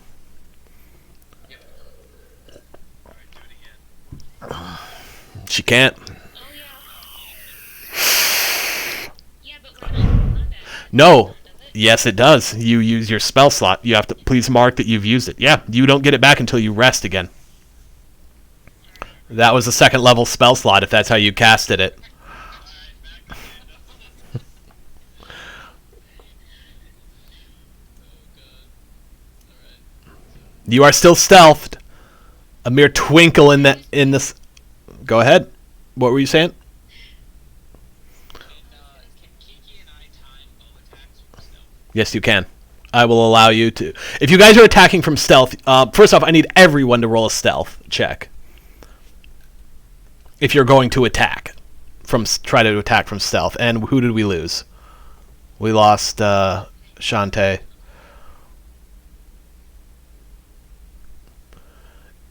Kiki, do you like this idea? If you're going to attack from stealth, everyone needs to attack from stealth, and that will give you an attack round where we skip theirs. But everyone needs to do that. We're really lost Shantae.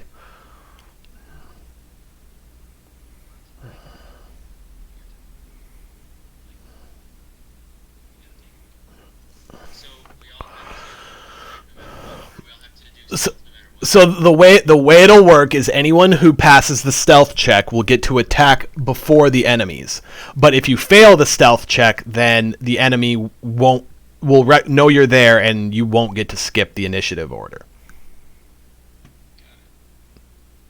But like in the initiative order, the Drow is number 1 in the initiative order. If you all pass the stealth check, he's just missing this turn. We're just going to go next to Manti. But if, for example, Kiki fails the stealth check, then he can attack, but he can only attack Kiki because he's the only one he knows is there.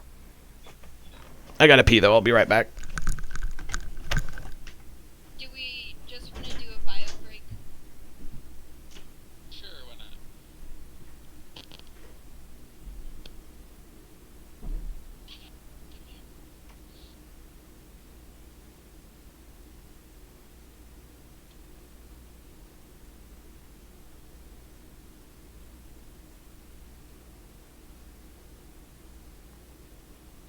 I love when you lick up.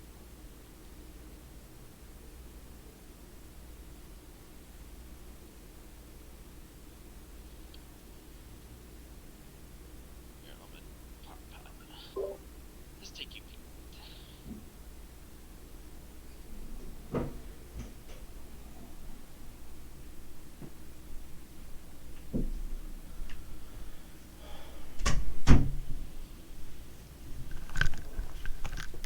All right.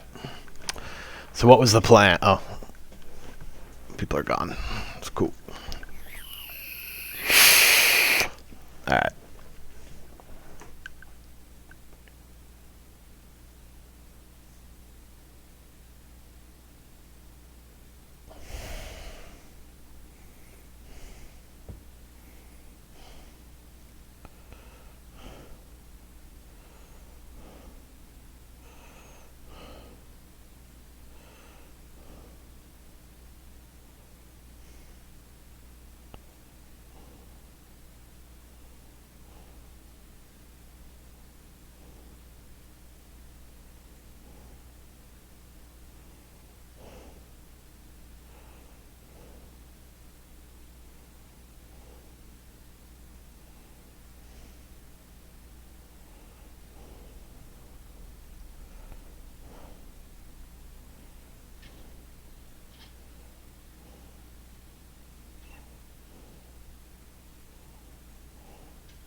You guys have gone through quite a bit of the dungeon already. Even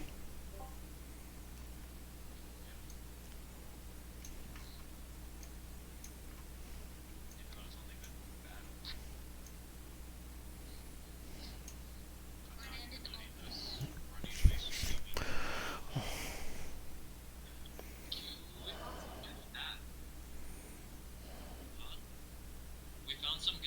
Yeah, you guys picked well. So, let me get this straight. If you're attacking from stealth, basically fail at attacking from stealth.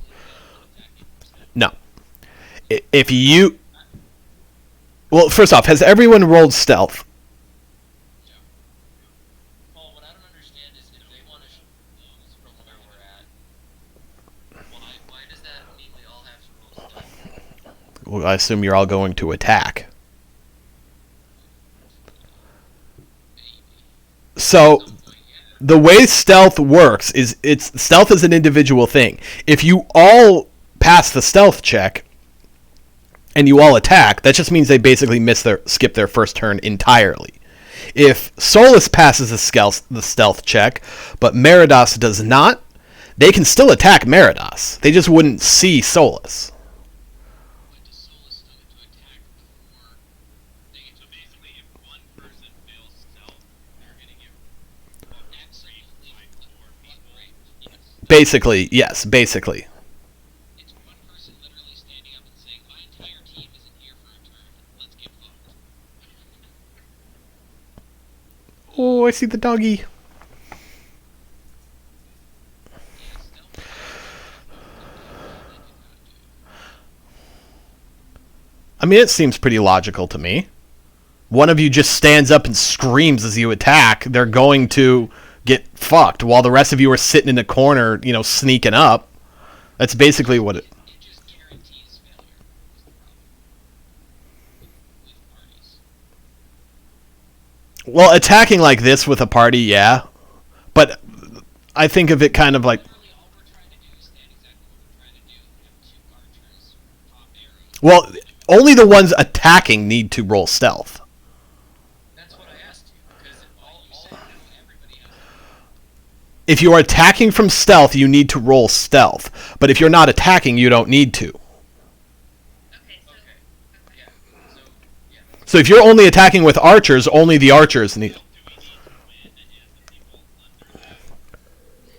No, I'm not. The way that I see this is that we're trying to send in 2 arrows, and if it doesn't work out, then initiative takes over, and then Yeah, no, that's fine. I was just having you all roll stealth because I don't know who is attacking. But if you are attacking...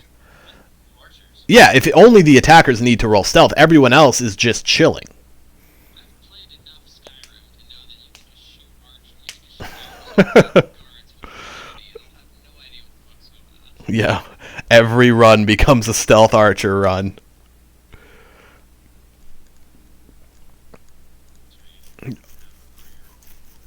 I'm gonna be an orc barbarian warrior and just trash everyone while screaming mindlessly. 5 levels later, Yep. my knees are shot.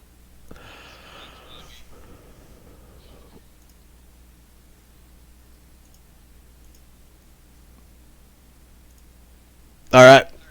So yeah, only the ones. I'm sorry if I described that poorly. Only the ones attacking need to roll stealth. You don't know if that's good enough to attack from stealth quite yet, but is that what you're doing? All right. Okay.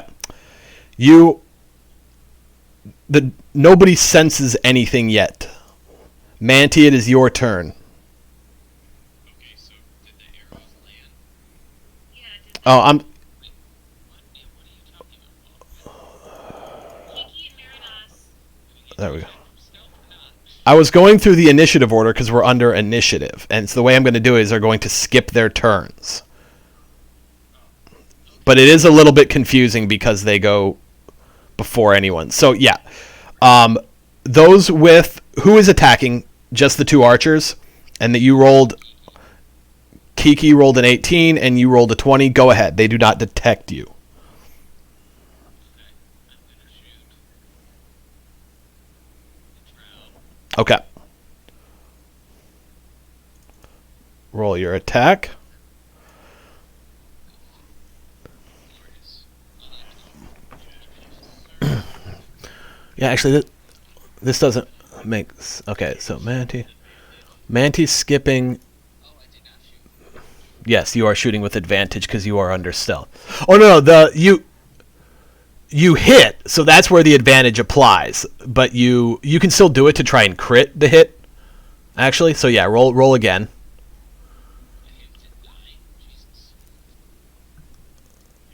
I'm sorry, I'm struggling here. Okay. Okay, a 24 hits. I was looking at your stealth roll. Okay. A twang goes out in the darkness, and it hits. And my roll 20 is lagging again, so this will take a while.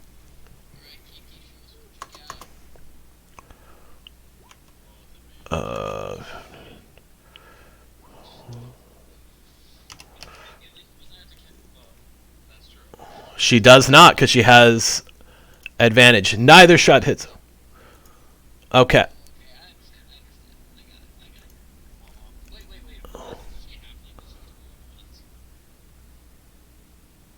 Huh? She is a halfling.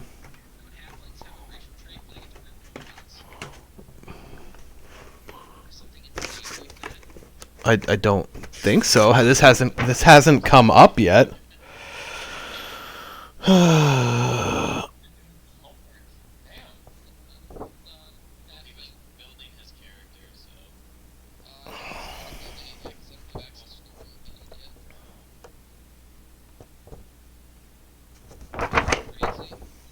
This hasn't come up yet. Let's see.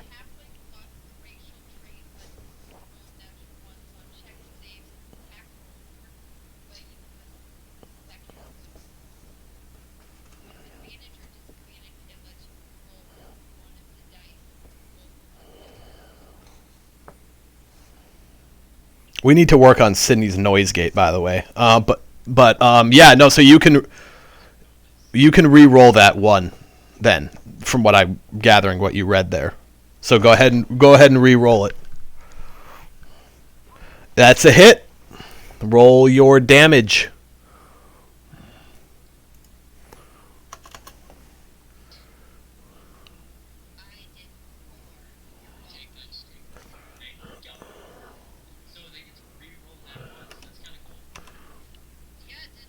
All right.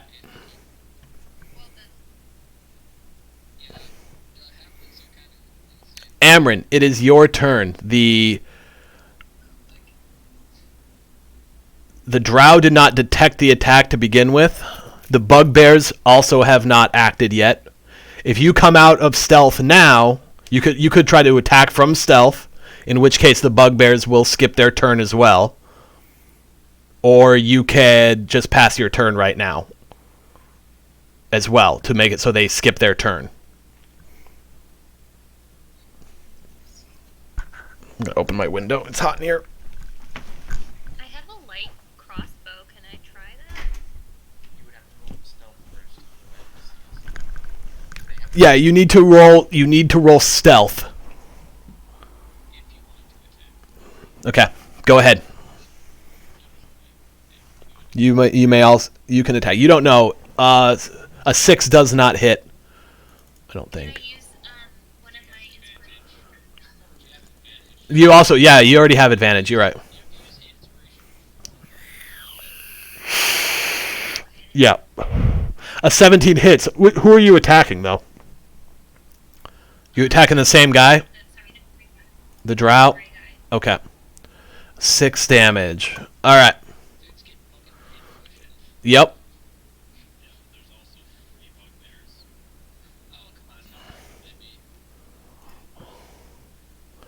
All right. Bugbears are missing their turn because you're attacking from stealth. It is now the drow's turn, and he is now aware of what is happening.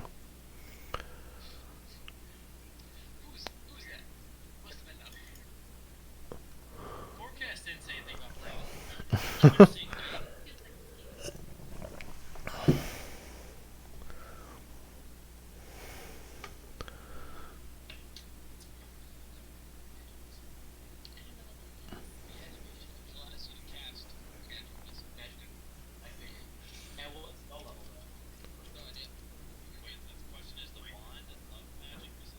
All right. It is going to cast Read Thoughts at Um, A direction? at a creature it can see. So it can see Manti, so it is going to cast Read Thoughts at Manti. He reads the surface thoughts of you. So he is now going to know that he knows the composition of your party. What would Manti's surface thoughts be here? Right, like he's not going to know your deepest desires and shit like that, but your surface thoughts. I wish I had run ham.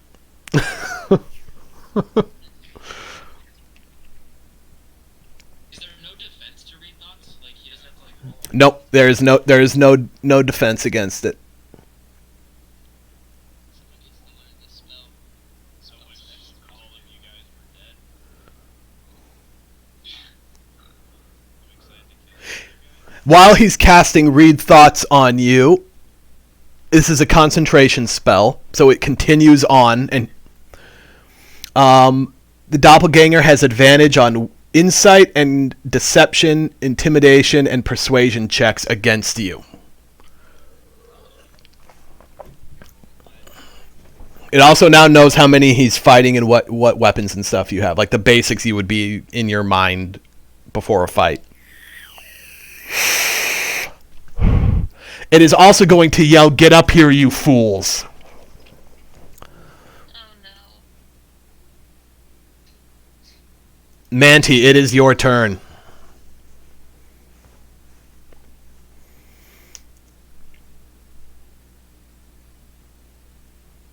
You're just gonna run right up to him. Gonna pull the old helicopter, all right? Yes. You told us that we saw where the rope was. Where is the rope? I'm going to say there are 2 ropes, and we'll say there is one on roughly here and one like roughly here, kind of just just kind of off either side of the waterfall. I'm gonna say there's one here and there's one here. I'm going to go right Fair enough. Okay. to swing up the rope and Okay. Roll your attack. You're gonna attack the rope first, right? Okay. Roll your attack. Okay. Roll your damage. Okay. The rope snaps and falls down.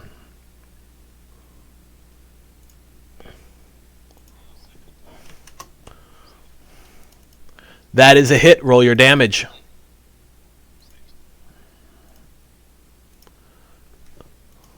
Good move, Dan. Smart move. Very smart move. get up here. Oh, come on. Is there a dude with a sparkler running at the waterfall? Alright. Shooter. Anyway, alright, that's my turn. Okay. Meridas, your turn. Your guy's helicoptering bullshit is overpowered as fuck. Press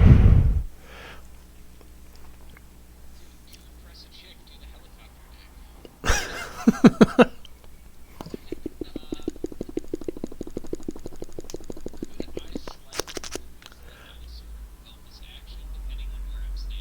No. That's going to be your action, yeah. You have to attack it. Yes, you can. Far more difficult than shooting a person. It's a small target in the dark. You are near blind. You do not have a torch on. It's going to be a very hard shot.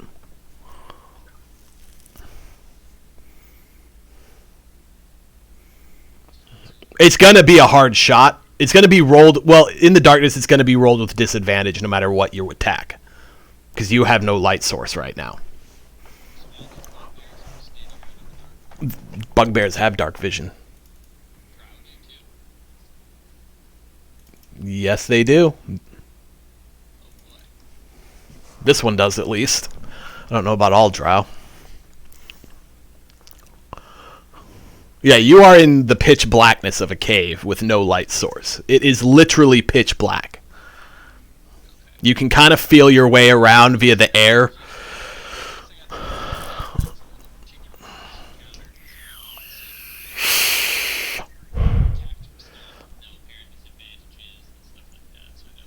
Yeah, I forgot it was pitch black too, but I'm not going to rewind what happened. You shouldn't have really been able to make those attacks. But I'm gonna slightly change my movement place then. yeah, go ahead. Here instead. I'm just gonna helicopter.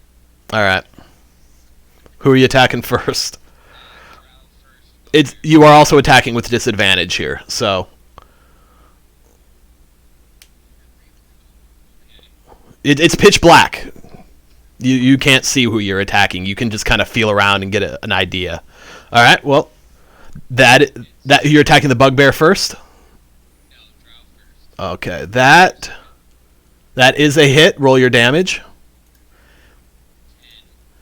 In roll to hit the bugbear. Yes. Just Roll a dexterity saving throw. You keep your sword. In the darkness, in complete blindness, you run forward and you swing wildly.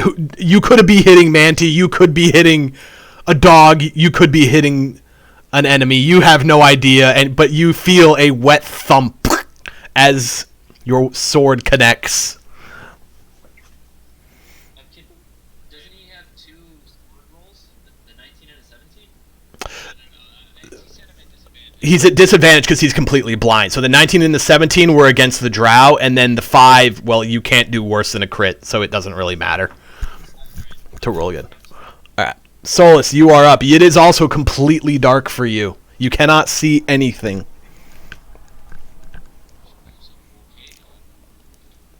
Yeah. I'm assuming it takes an action to light a torch, so I'll just, I Yeah. guess. Yeah, that would take your action. I can move 2, 3, 6. Well, it doesn't matter. Yep. Everyone can see now. It is the light has peered over the edge of the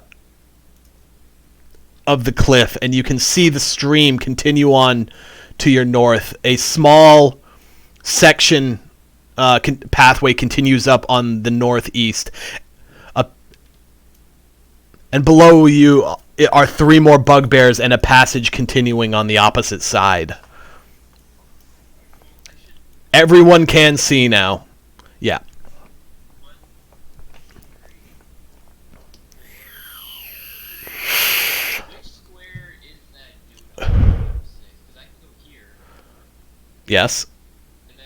Oh, I see what. Yeah, I don't. He's kind of in a weird spot. We're gonna put him there. Is where he should be. I just want to make sure that if everybody can see... What kind of range is a torch? I just want to make sure I'm not fucking things up. Well, he just said everybody can see. You can see. It's good enough to see. You're not going to be able to see particularly well and make out small details far away, but you can see the general layout, and you're able to see that there are shapes and people moving down below.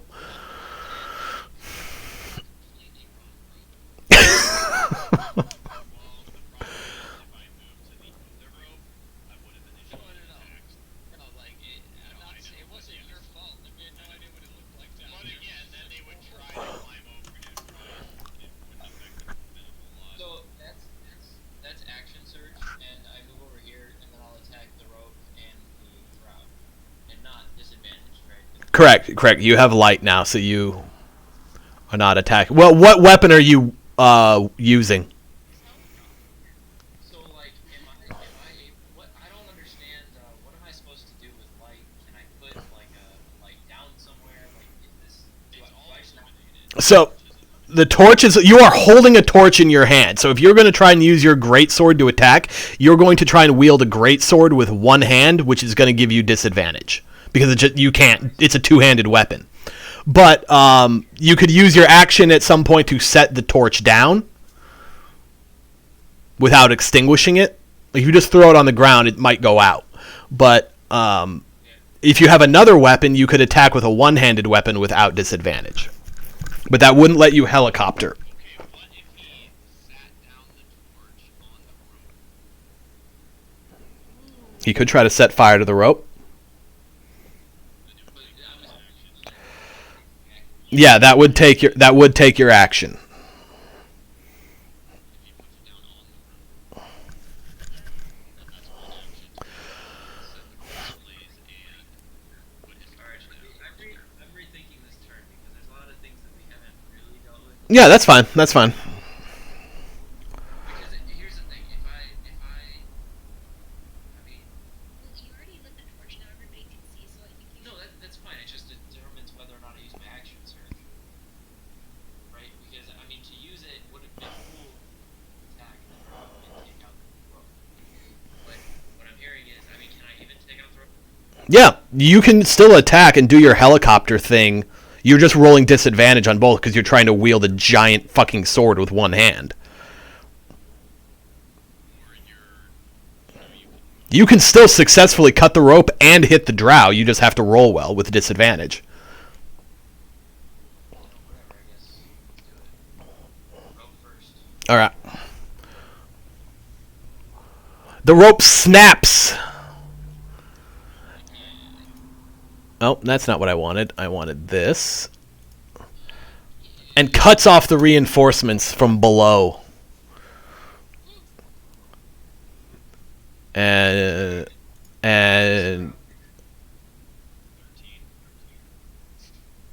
did you? What is this thing? But your second attack goes wide. And that'll Still not a bad turn, all things considered. I thought earlier a 9 wrap. No, 9 cut the rope. Yeah, 9 cut the rope. Earlier? Yeah. But Dan's rolled at I it hit with a 9. I thought he hit with a 10. No, he rolled really well against the drow, and he dealt 9 damage. Yeah. Also, there was Landon attacked the drow and rolled a 9, but he had advantage because of stealth, and then he rolled a 24. Oh, I thought you had said that 9 had been a hit before he rolled. No. Yeah. Yeah, I saw the 20 and then the 9 and thought he rolled a 20 and 9 for that, but the 20 was the stealth, so that's why I said it hit. But yeah. 9 does not hit. Who's that next? Kiki, your turn. There's a dim light. Going to.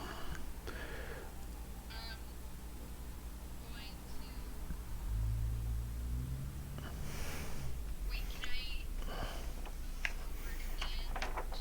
Yeah. I get. I know. It's fine. Okay, so just keep going through the ground. Okay. A 10 does not hit. Okay. Anything else you'd like to do? As far as you're aware, you are stealthed. Amryn, your turn. You are at the back of the cave. You see the light. You hear the sounds of battle, but you have no vision. She was still in stealth. Oh no, she didn't. No, she didn't re-go into stealth after her attack.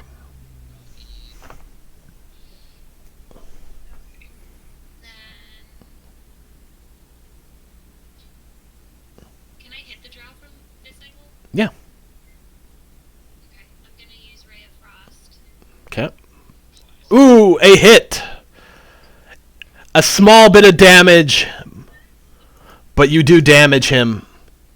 He is terribly wounded at this point. Not quite on the verge of death, but he is bleeding and in pain.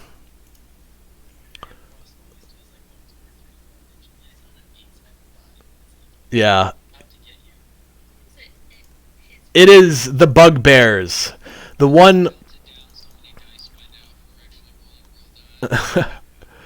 the one next to Manti is going to attack with his Morning Star.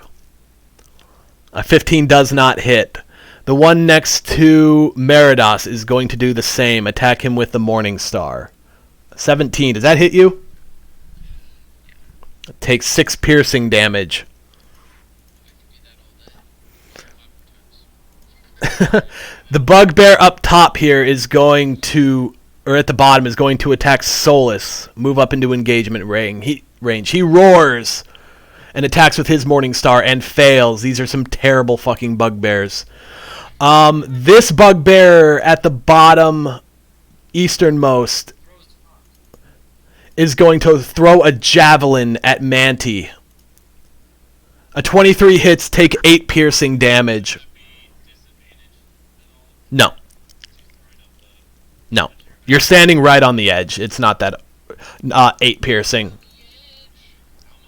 8. 8 piercing. The other 2 bugbears are going to try and climb up the cliff. Let's see.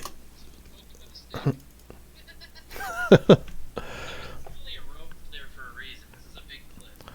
I mean, they're going to have to pass some checks, but they're going to try. The northernmost one that has not moved, so the one in the middle first. He successfully climbs up to the top, standing next to the drop. It's about a 20-foot cliff. The second one also begins to climb, and he also makes it up top.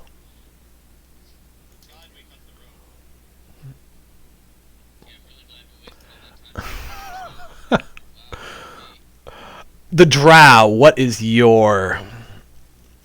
He reads Manti's... Oh, actually, he needs to roll a concentration check. How do I do that?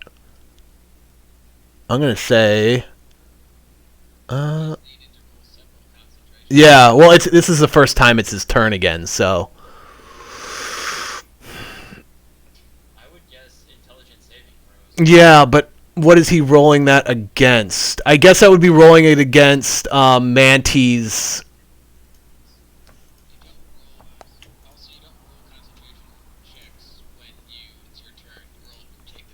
Yeah, but... I mean, that's fair. That's true, but like it actually doesn't matter right now because this takes place on his turn, but you are correct. Well, I'm just going to roll an intelligence check, and he does maintain it. Whatever it is, it was going to be 19 would have been good. I'll look into that more later, but... true. How many times has he been hit? He's actually been... He's been hit 3 times, actually, so we'll roll 3. He... No, 4 times because they hit him twice out of stealth. Yeah. Well, since he started casting... I don't know what the concentration rules are. I'm not going to look them up now. I'm just going to say a 7. It's not good enough to maintain it. But he is going to attack. What is he going to attack with? He is going to try and slam Meridas, and he attacks twice. Neither time doing any damage. Manti, it is your turn. You have a bugbear next to you. Bugbears are swarming on the south.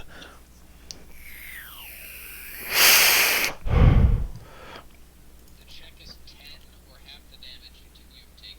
Okay, I was going off of 10, so that was going to be my guess. Right on. Thanks for looking that up. 14 does not hit. Anything else you would like to do?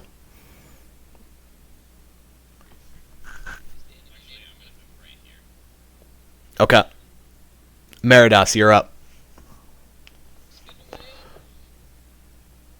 Who are you attacking? Okay. This fucking ability. I dislike this ability. Does not hit. Now for the bugbear. Also does not hit. You spin to no success. No. That does hit. Roll your damage. Every bit helps. give me a minute to update this, because this fucking site.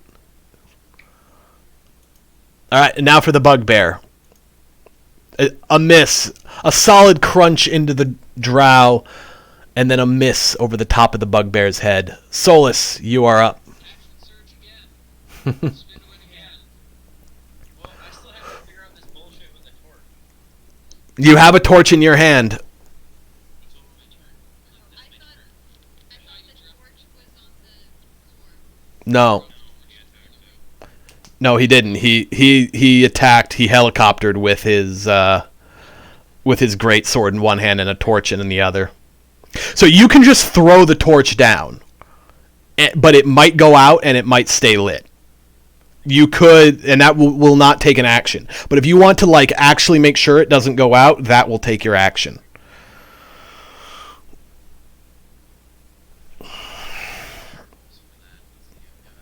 It's basically going to be a 50-50. Um, Should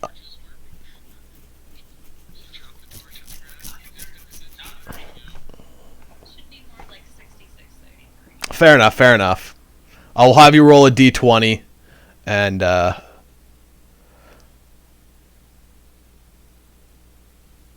is a chance it goes out. There is a chance it stays lit.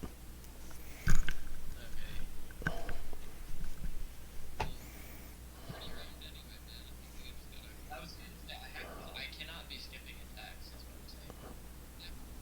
Yeah, I guess let's drop it. All right, roll a d20. Just a flat d20. It stays lit. Alright. Spin the win, I guess.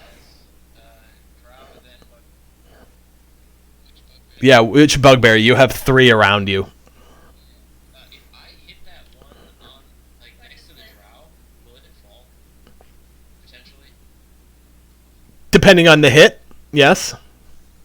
If you do well on your roll, yeah, you could get him to fall down. I'll tag those two, the drow and the bugbear next to it. Okay. That is a hit. Roll your damage. A big hit. It is on the verge of death once I'm able to update his health. How much goddamn HP does this bitch have? Better fall down. All right. Good.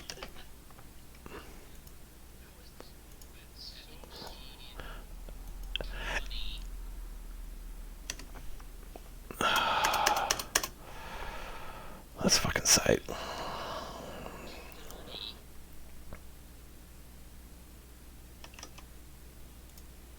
Okay.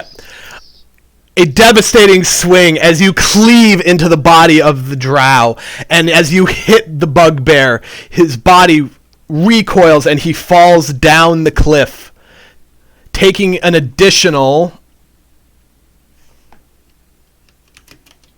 This drow is taking 53 damage. the bugbear takes an additional 3 damage from falling down. I'll take it. And he is prone. He's taking 53 from what I can count. That's why we're attacking the drow first. He's clearly a leader of some sort. Yeah, I mean, we're trying. All right. Oh, a great turn from Solus. Kiki, it is your turn. Take them out. Shoot the drow. That is a hit.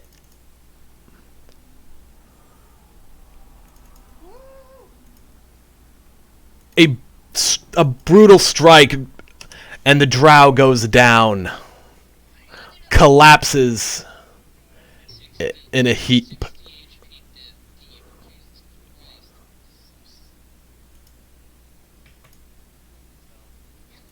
Jesus Christ. As far as you can tell, you are in stealth. Could you imagine, imagine if we one thing there's just like shape okay? Yeah. Everyone go into Discord real quick, because this is a kind of a consistent problem. Press the gear on your user settings. Go to voice and video.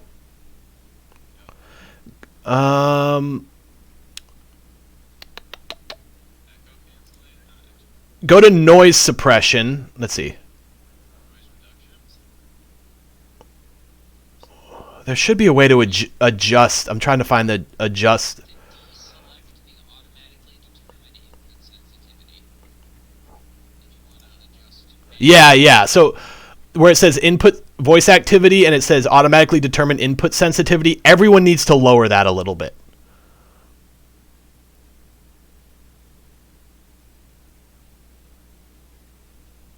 How about now? Yeah, I could hear you real well. That very good. So we can. So yeah, that's just the cutoff for sound. So that'll stop like the ends of your sentences from cutting off and stuff.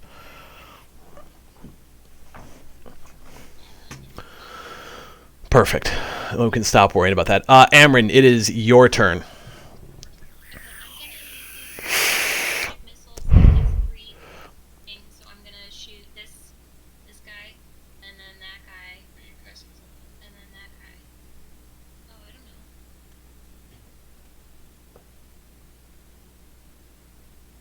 If you cast as a 1, it's 3, and then if it's 4, it's Okay.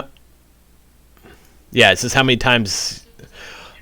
You can only cast up to level 2 right now, and if you cast it as a level 2, it's going to use like 2 charges from it. I don't know how many charges it has. I'm only using 1. I'm casting it from the level it is at, Okay. and so it's 3 missiles. So you're going to hit each bugbear with 1 missile. Yeah, the ones that are like this one would Okay. get 3, and then that guy gets 5, and then the guy behind him gets 2. Okay. And Paul, I think you asked because you thought she was using the staff. Did you use the staff or did you use the spell? No, I used my spell. Yeah, Paul, he thought you used the staff. Oh, okay. No, I thought it was I thought you were using the wand. Bear with me as I update these. No, 3 bright pulses of energy lurch out and impact the bugbears, and eventually I will be able to update roll 20.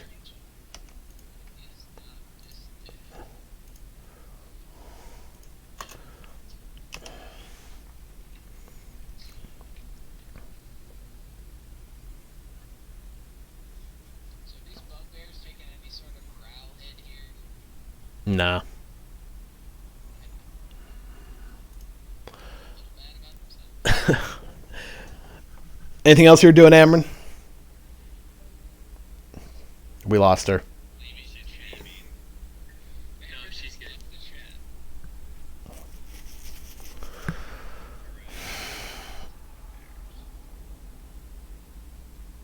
Is she doing anything else? She didn't answer. Because, No, her Discord went down. She's bringing it back up. She's done. okay.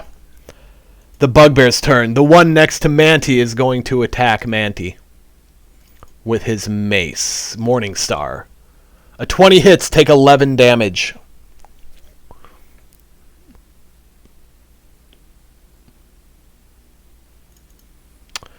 The one next to Meridas is going to also attack you with his Morningstar. A 6 does not hit. The 2 next to Solus are going to attack with their Morningstars. A 10 and a 6 do not hit. The one at the bottom is prone, and he's going to stand up, which uses half of his movement, and he is going to roll. He's going to try and clamber back up, and he easily makes it back up top, and he moves. Put that there. He moves away from the ledge, not wanting to get knocked over again, and he is unable to attack because that was his action to climb up. The bugbear in the back, who had previously launched his javelin, is also going to try and climb up. And he does. That is his action. The drow's body shapeshifts as he dies, and you see that he is in fact a doppelganger, not a drow. Do They can take on the appearance of other humanoids, throwing off pursuit or luring victims to their doom with misdirection and disguise. He could have tried to look like one of you guys if there was an opportunity, but there really wasn't much of an opportunity because he was like immediately surrounded. Wouldn't have done much. Meridas, your turn. There are lots of bugbears surrounding all of you. We're gonna spin a win, Alec. Okay. You mean Pat. Pat Sajak, sorry. We're gonna go with this guy and then this guy. All right. That's a miss. That one is a hit, though. Roll your damage. A 12, a big hit. A crippling blow, and the bugbear is on his last legs.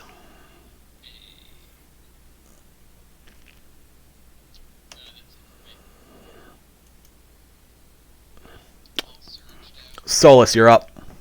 You have four bugbears around you. I'm gonna try and knock those two assholes back down again. Okay. Bottom, then top. All right. Ooh. Roll your damage. What is that? 14 damage.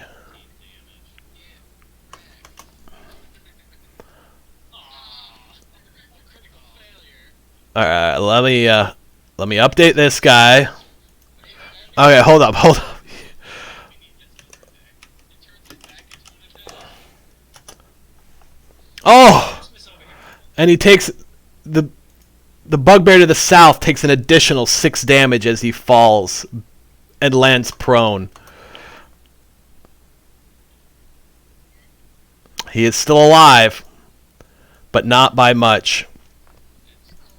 And the top one, dexterity save. You keep your grip despite the poor attack. Kiki, you're up, unless there's anything Solus wants to do.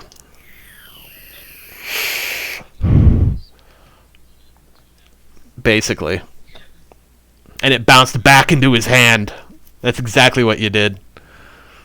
I am going to shoot the one next to me and take Okay. so that That does not hit. You were in stealth, so attack again, yeah. That does hit. A big hit. He does not fall.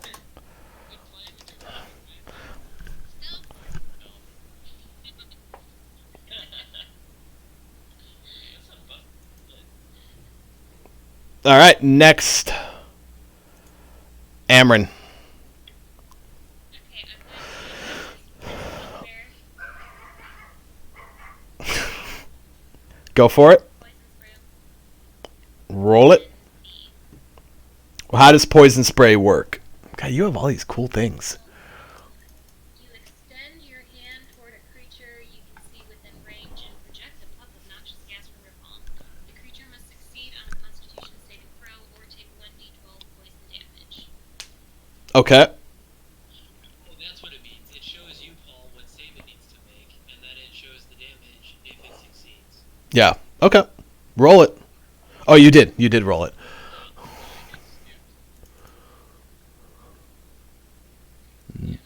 No. You're after the drow, yeah. You did not. You have not. He hasn't. He's got it in order. It's good. It's going fine. Should just miss or something. He must have just missed. My other attack.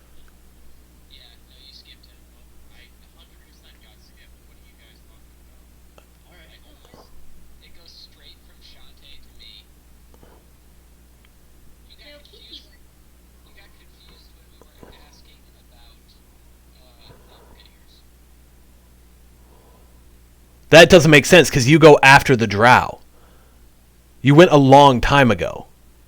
I went a really long time ago. I was like, wait, so why is the bugbear gonna get to attack me You should after he go- did a shit ton of damage? Okay, so no, the order should be Shantae, Manti,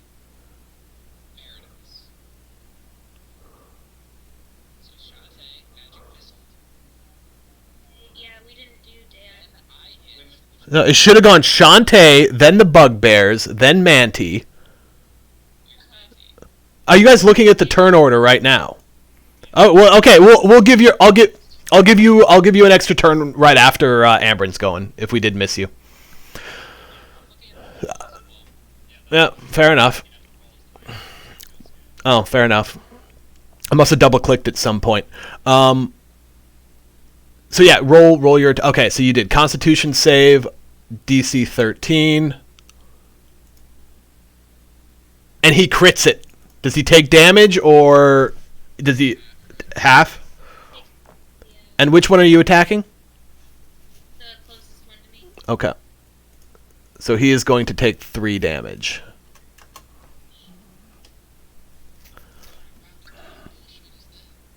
Yeah, right? Last time you rounded up. I think you're actually supposed to round down all damage. Even if I know.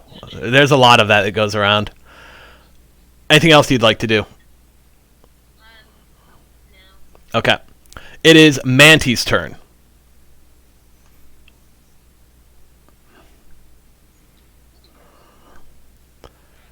A miss. Anything else you'd like to do?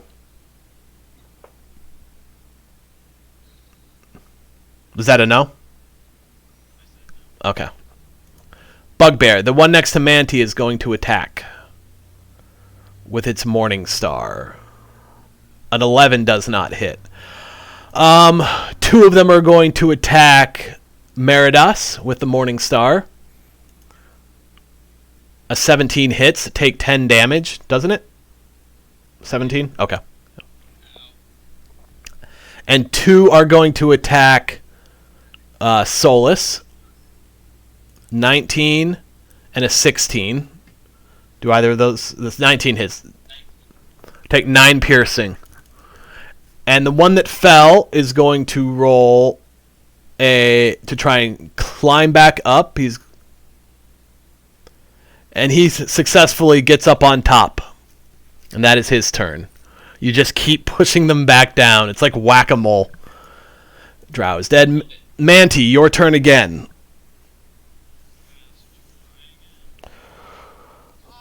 Ooh, getting some rough ones right now. Anything else you'd like to do? Meridas, you are up. Spin to win. Alright. A miss. Yeah, a miss. I forgot for a moment. Both are misses. I am going to second win. Okay.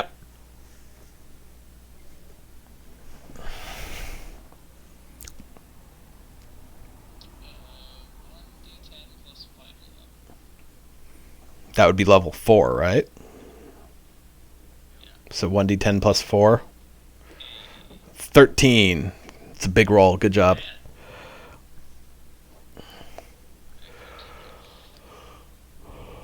Tester.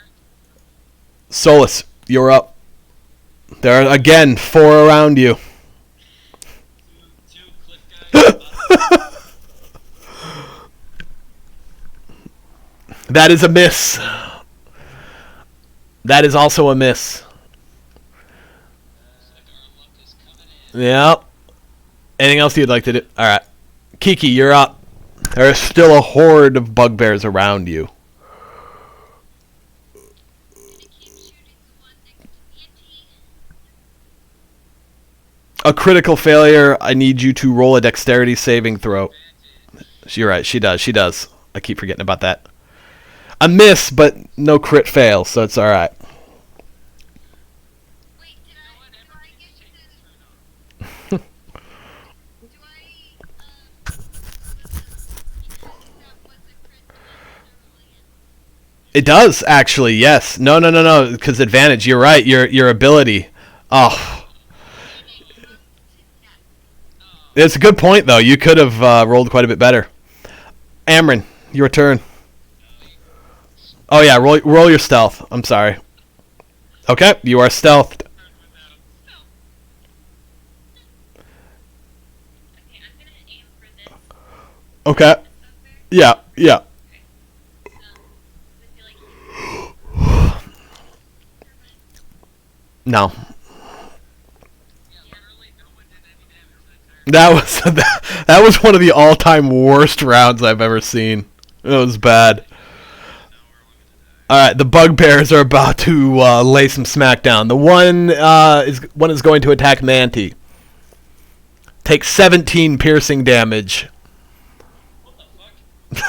What the fuck? What he rolled almost perfect. Dude, you literally sat by one fight, just like laughing at each other.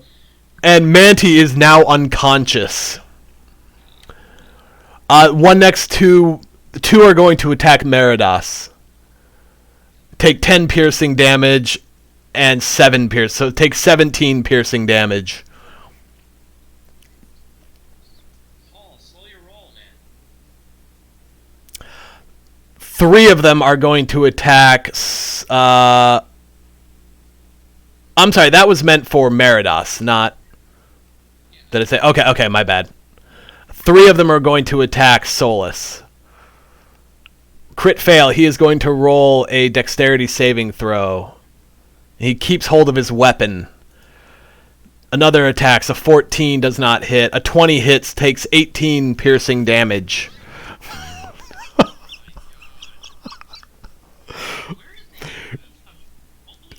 That's one below. That is a perfect roll for them. It's 2d8 plus 2. That's a perfect roll. He got rolled 2 8s.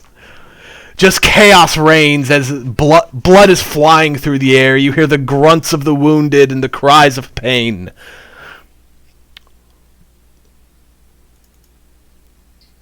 Drow is dead. Manti, it is your turn. Roll a death saving throw. Have 1 failure.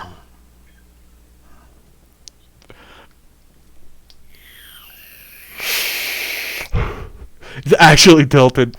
Meridas, you're up. Next sure same as that last 8. He just keeps spinning to win. That is a hit. Roll your damage.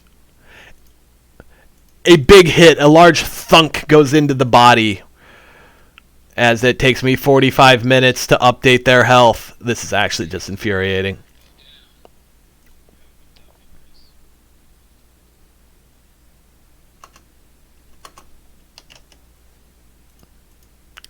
He is grievously injured.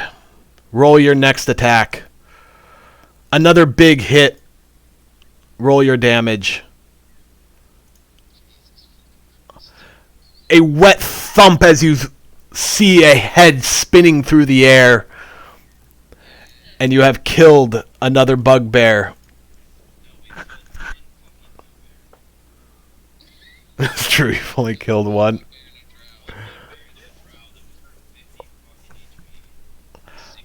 Solus, you are up. Unless there was anything else Meredith wanted to do. Okay, Solus, you are up. You are surrounded by 3 bugbears. That's my second wave. Okay, So take your health. not where I'd like to be. Alright, same bottom to top. Two guys again. Oh! Roll your damage. Oh, he is very dead. You slice his body clean in half and he slumps down in the cliff. Oh! You just made up for the last few rounds. What is that? 23 damage? You cleave into him. Blood splatters everywhere. And while still alive, he is crippled. Probably each have like 6 life. Probably. Yeah, just wait till the end. And wait, no, but you were trying to force him off, right? As well, that's what you've done every round. Yeah. Well, it's not that big of a fall. 20 feet. You want me to push you off a 20-foot fucking What was the check? multiple times? Uh, You've been rolling d20s for us. he falls to the ground prone, but takes no further damage.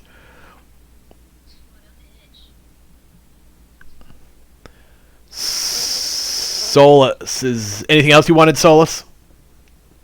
No, that's a pretty good round there. Kiki, you are up. I'm going to give Mandy a healing potion Okay. and then back up and go into stealth. Roll your stealth. And Manti, roll the healing potion. What is it? Plus 4 plus 2. 2d4 plus 2. I think it was 2d4. Yeah. 2d4 plus 2, yes. Yes, take 7 health. You regain consciousness. You are still prone, but you are awake. You can use half your movement to stand up on your next turn. Immediately gonna get started. Morning star. Amron, you are up. Bugbears get pushed down the cliff and come back up repeatedly. Manti just gets downed and rezzed up repeatedly. That bear's gonna attack. Average, why don't you try to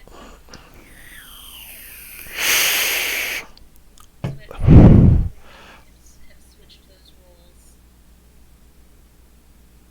But okay, fine. Yeah,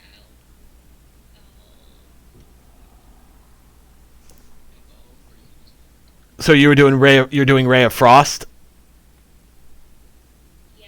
or did you want the poison one? Because you did both. I know because I was going to do poison spray to this guy. Okay. That's what I initially was going to do. So that's what I did. So let's So that's what you should do. Yeah. Okay. yeah. And If like Constitution 4. So he takes the full 4 damage, And chokes to death. whittling down his health bit by bit. He is on his last legs.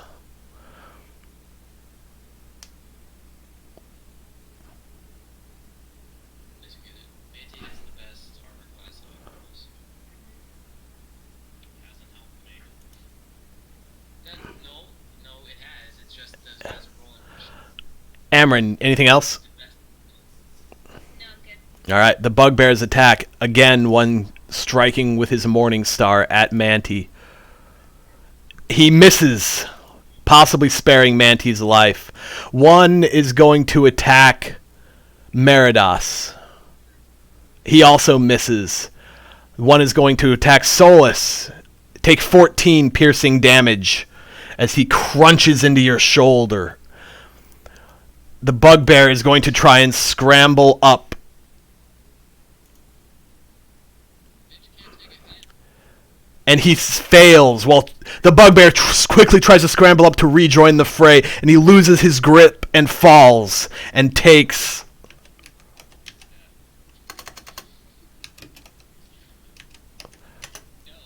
and takes 3 additional damage.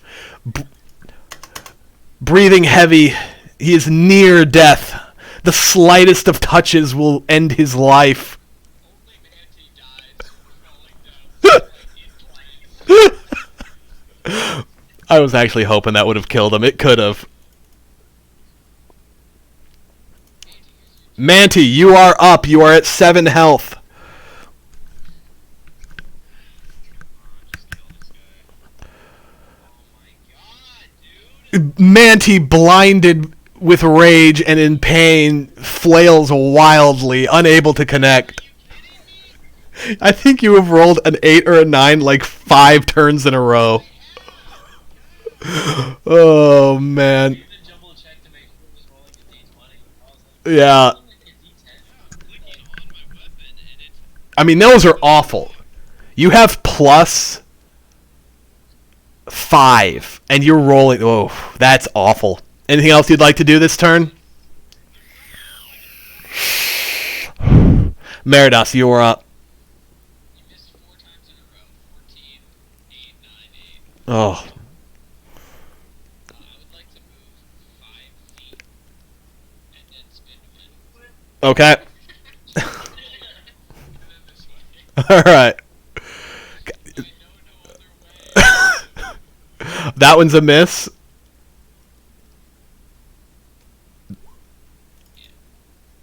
It does not hit. Does not hit. A 15 does not hit. Yeah. Anything else you'd like to do? Sigh heavily. Roll to sigh. Solus, you are up.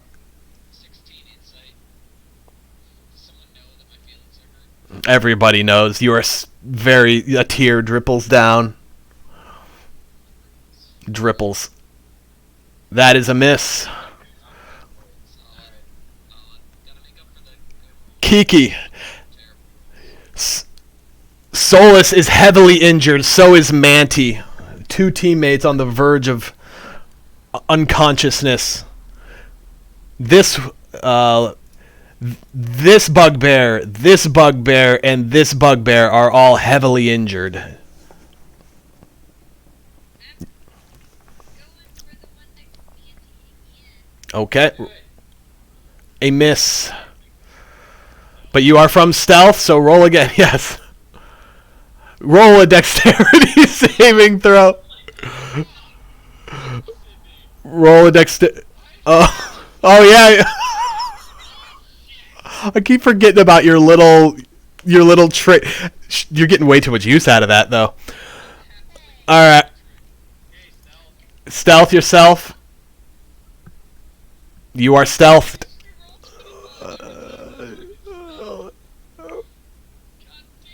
All right, Amryn, you are up. There are a lot of wounded friendlies and enemies surrounding you. Can I use the wand of magic missile? Yes, absolutely. How the fuck- It just casts magic missile. Yeah, Could be. I think you can cast it up to your ability to cast magic missile. So you could do it with at the second level. Does it? I don't think it says. I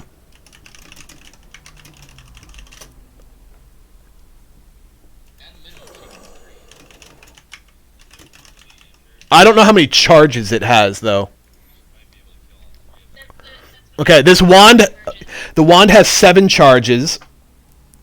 For 1 charge, you can cast the first level version of the spell. You can increase the spell slot level by 1 for each additional charge you expend. The wand regains 1d6 plus 1 expended charges daily at dawn. If you expend the wand's last charge, roll a d20. On a 1, the wand crumbles into ashes and is destroyed. So it doesn't. It seems like you can choose whatever level you want to cast it at. It doesn't specify anything about your caster level. If you cast all 7 charges, though, you'd basically nuke something, but you would then lose the ability. You could lose the wand. On a crit. On a crit fail, yeah. Yes. Okay, well, I guess, yeah, I'm gonna do 8 and we'll do 2 each. Does she have to choose all the targets? No, each time. Or can she- Yes, she has to choose. She launches it, and she has to pick which ones it's going to first. So she could overkill an enemy very easily with it. I didn't know. That's why I No, that's a good question. So I'm gonna hit this guy twice. First. So what level are you casting the spell at?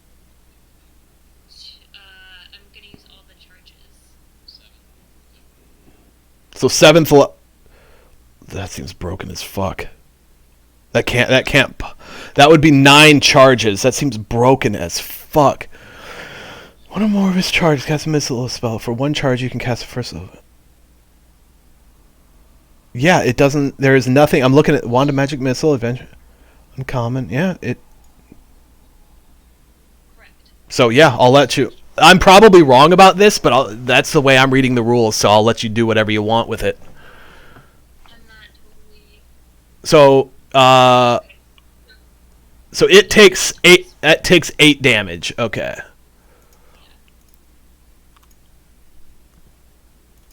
Where's he at? The- yeah. Okay.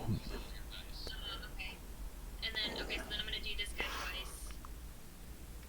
So you're just gonna attack each of them twice, basically. All right. Yeah. Guy twice. Okay. You're going way faster than I can keep up here. Bear with me. So he takes 7, 5, 6, 7. Yeah, that's fine. Yes. I'm not going to tell you who's dead and who's alive until. That's fine. Can I reach that guy that's in the? Yeah, I can. Yeah, you can reach all of them. Okay. 1, 2, 3, 4. This guy takes. 765.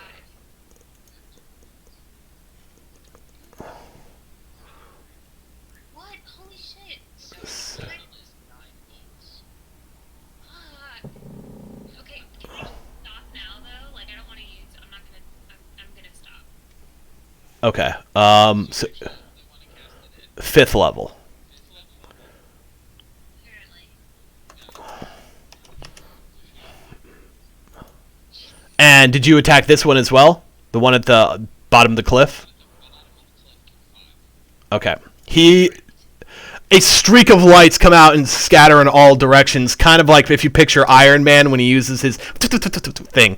One dies at the bottom. Yes. The Jericho missile. It is the bugbear's turn. Well, they're not the smartest. They're just going to keep bashing on who they were bashing on. One's going to attack Manti with his Morning Star. A 21 take 11 piercing, and you are unconscious again.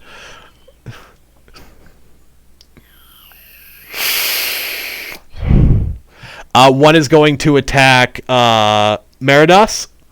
An 18, take 12 damage. And one is going to attack Solus, which does not succeed. Manti, roll a death saving throw. Add a success.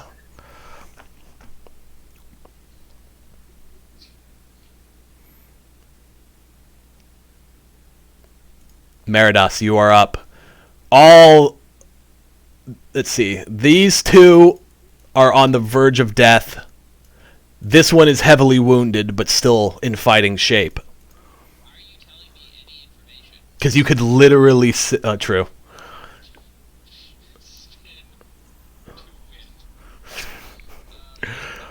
Alright. Hold on. Oh, never mind. It's not like I can do anything else. I only have one action. Two dudes on me. Yep. A hit. Roll your damage. And down goes another bugbear. Roll your second. The second is a miss, but you have eliminated one more enemy. Solus, you're up. There stands before you one bugbear, and there is one further away who just downed Manti. He's on the edge of a cliff. I mean, it is possible. He is close. Edge-wise. No, I'm saying that. Solus's accuracy. And this. Anything else you'd like to do? Nothing else I can do. Alright. Kiki, you are up. This one's on the verge of death and just downed Manti. This one is in bad shape, but in still fighting shape. I'm gonna shoot the one next to Manti. That is a hit. Roll your damage. A twang, and you drop another bugbear. You are down to one enemy. And you are in stealth. Amryn, there remains one. Okay, I'm going to.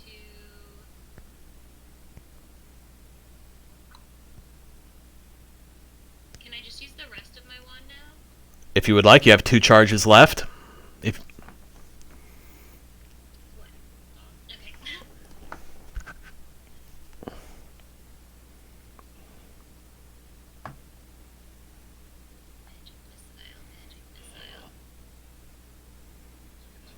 9. Two more. Yeah, you start. You always get 2 more than the level you're casting at. Okay, whatever, it's fine, whatever.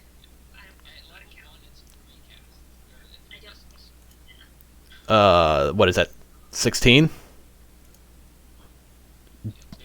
A streak of lights again come out of your hand, and all impact the last bugbear, and he drops dead, and combat has ended. Which is not disintegrate. And yes, the wand does not disintegrate. And then at the start of the next day, which will basically be after your next long rest, it will regenerate. Oh boy. This thing doesn't seem like. It seems awesome.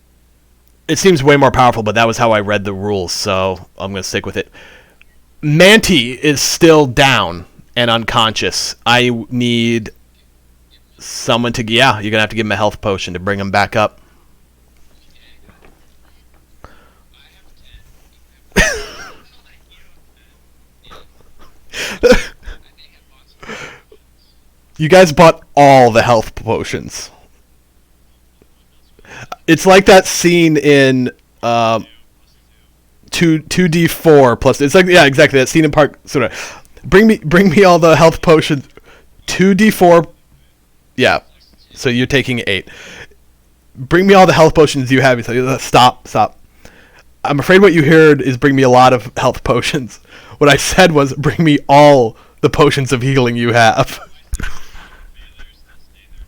To a long rest, yes. You have 1 of each. Successes. We really need at least a short. Well, we need to show our failures should stay. Yeah, failures stay, successes don't. You're right. Otherwise, you constantly pop into stabilization. Yeah, Every success. yeah, that's true. You'll never be able to die. That's true. It does create problems once you reach a certain level of successes. Long rest, guys. I never long rest. The team is bloodied. The team is bloodied and in pain. You have healing potions. You could rest. You have healing spells. I'm going to say we take a 5-minute break. Oh, you guys want to continue? I'm game to continue. I don't mind. It's I just need to take out the dogs.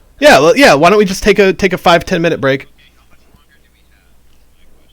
That's my question. I'm still hungry to do tonight. Why is there a box here around Amron? Figures. It's always Amron's a classic white box scenario. I don't know how to get rid of it. I don't see it. If that means anything. It might be on the GM layer. No, Alright, so whatever. how are we getting started? It all depends on what you want to do here, where you're going. There, I haven't heard anything about where you're doing it and stuff like that. Maybe the best thing to do is go back into that little like ravine with the river and just take a wet rest. But I don't need to take a rest. I'm okay. So if you guys want to do it here, then I have night vision and stuff. So I'm not. You could, like I said, you also don't need to rest and just take healing potions. That's what they're for. I want. Yes, and it's only an hour. It's only an hour. So we're gonna move into the river. So we rest in the river. Okay. That's what we have. I need. We can use hit deck. Yeah. Use hit dice and all that shit. So if you want to save some for the stand, you can use hit dice. I need Kiki and Manti to roll athletics checks.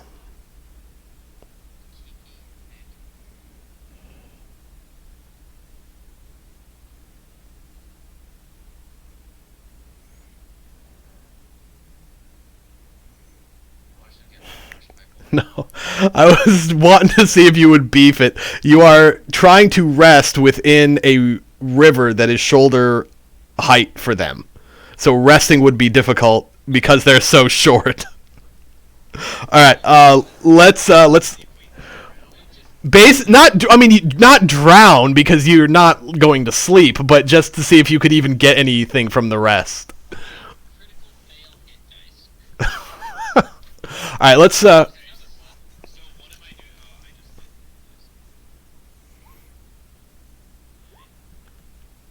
did. Use as many as you would like to try and heal yourselves up. So 17. I assume Amryn is also in there. Why is there a... No? Why is there... Cool. Amryn, your character is just beyond fucked up. There is just this I did the same thing, guys. yellow box around your character that I can't get rid of. And it moves with you. I don't know what the hell I did. I felt like I saw it earlier. Oh yeah, I did see that earlier. I don't know what it is though. Alright, so we taking a 5-minute break here? Yeah, take a break, get a snack, take the dogs out, whatever you guys want to do. I would like to try and finish the dungeon tonight. I will for... Well, I'm game for all night. Whatever you guys want to do. If you True. No, Paul, what Dan's saying is, how much longer is in the dungeon? Because he'd like to plan his night around it. or does he have stuff already? You guys have done... Oh, wait, come back. It vastly determines where you go and all of that, but that was probably one of the two large fights in the dungeon. The others should go much quicker. I think we should split this into a second day. Okay, we can do that too. So I think this should be where we end for today. Okay. Okay, so everybody finish replenishing whatever you replenish after a short rest, and we can... There's only like a couple of hours left. Do you want to finish it like tomorrow, same time? I'm fine with that. I'm fine with it, but it's going to depend vastly on where you go and how you handle things. It could be... We can play a little bit more. We can do like another battle or something if we can. Because I really want to finish it. Like, Here, hold on, let me talk to Catherine. I'm looking... Marines, and I'd like to see if they haven't seen them since. That's fine. We've been at it for a while here, so... We've been going for about 3 hours. It will probably... Last fight, like, tilted me off a bucket. Okay, I'm gonna say let's call it for tonight here, because Catherine and I are gonna start dinner soon. Okay. And then... Shantae, what are you guys doing tomorrow? We can find a couple hours tomorrow. Do we want to plan for the same time, like noon? Do we want to do it earlier? I'm going to throw out a best guess of how long it will take you. It will probably take you another 3 hours at least to clear the dungeon. We're probably about halfway through it. It could go much faster depending on the directions you go, but it could take longer depending on where you go. But I'm going to say we're about halfway through. Your parents after this was the one I have with my parents. Well, on aging, it didn't really matter. The battles go. Now this was That the last battle, That was a big fight. There, Can y'all do it tomorrow? Yeah, I can do that tomorrow. that's completely fine. yeah, I can do whenever. Okay. We can do earlier if that's better for you guys, or later. I prefer if we could do it earlier. Obviously not like first thing in the morning because we have shit to do, but like You tell us. I'm one of those people where I can, I can get up early, or I can just not go to bed tonight. 5 a.m. okay, so the earliest that we would be willing to do it is 11 Eastern. So 10 our time. Correct. I'm down. Yeah, I could do that. Yeah, I'll just literally have a coffee in my room.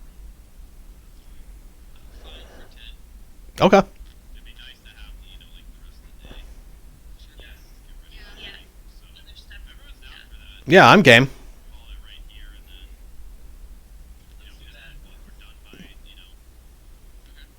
You guys got through quite a bit of it, so Does everybody have all their several. Okay, so did everyone use their potion? Short rests.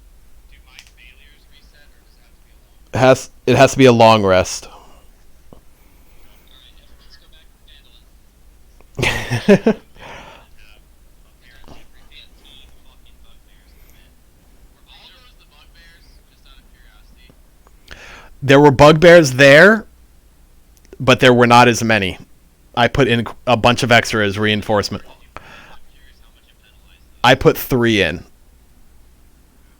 So not specifically in this fight, but 3. No, I put 3 in that fight. I put more. I put more around. Literally, you could have just had 3 bugbears versus that fucking dragon HP of So, Yeah. quick question. How much HP did that doppelganger actually have? 52, I think. We gotta keep better track of the damage somehow. We killed him a turn before he died. Are you sure about that? Because I was tracking it pretty closely. I mean, I really went back and checked and really thought we hit him for 53. I mean, maybe my math was wrong. I mean, You get I could have miscounted at some point. I got at the end Or 7. I don't know if I missed something. No, we did 60 total. I don't think you did 60, but you might have. Well, here, let's see if we can possibly reconstruct it. Good luck with that. I guess they. Not fine up anymore. Yeah, it doesn't. It got rid of rolls. no, it was we were at 60 because I was going through. I must have missed an attack somewhere. Does this guy fucking have? Yeah, I must have missed an attack somewhere. My bad. So I don't think you really hit anybody for a lot, but obviously that was an attack that could have gone somewhere Well, I was else. gonna say it was just we had 6 bugbears that were cut rope for and stuff, and I was like, we need to kill this guy, otherwise these bugbears are just gonna surround us, and apparently I'm useless. So I guess we should do better. God, I rolled like a 2 You all the time. you had a rough stretch there. I'm gonna end the stream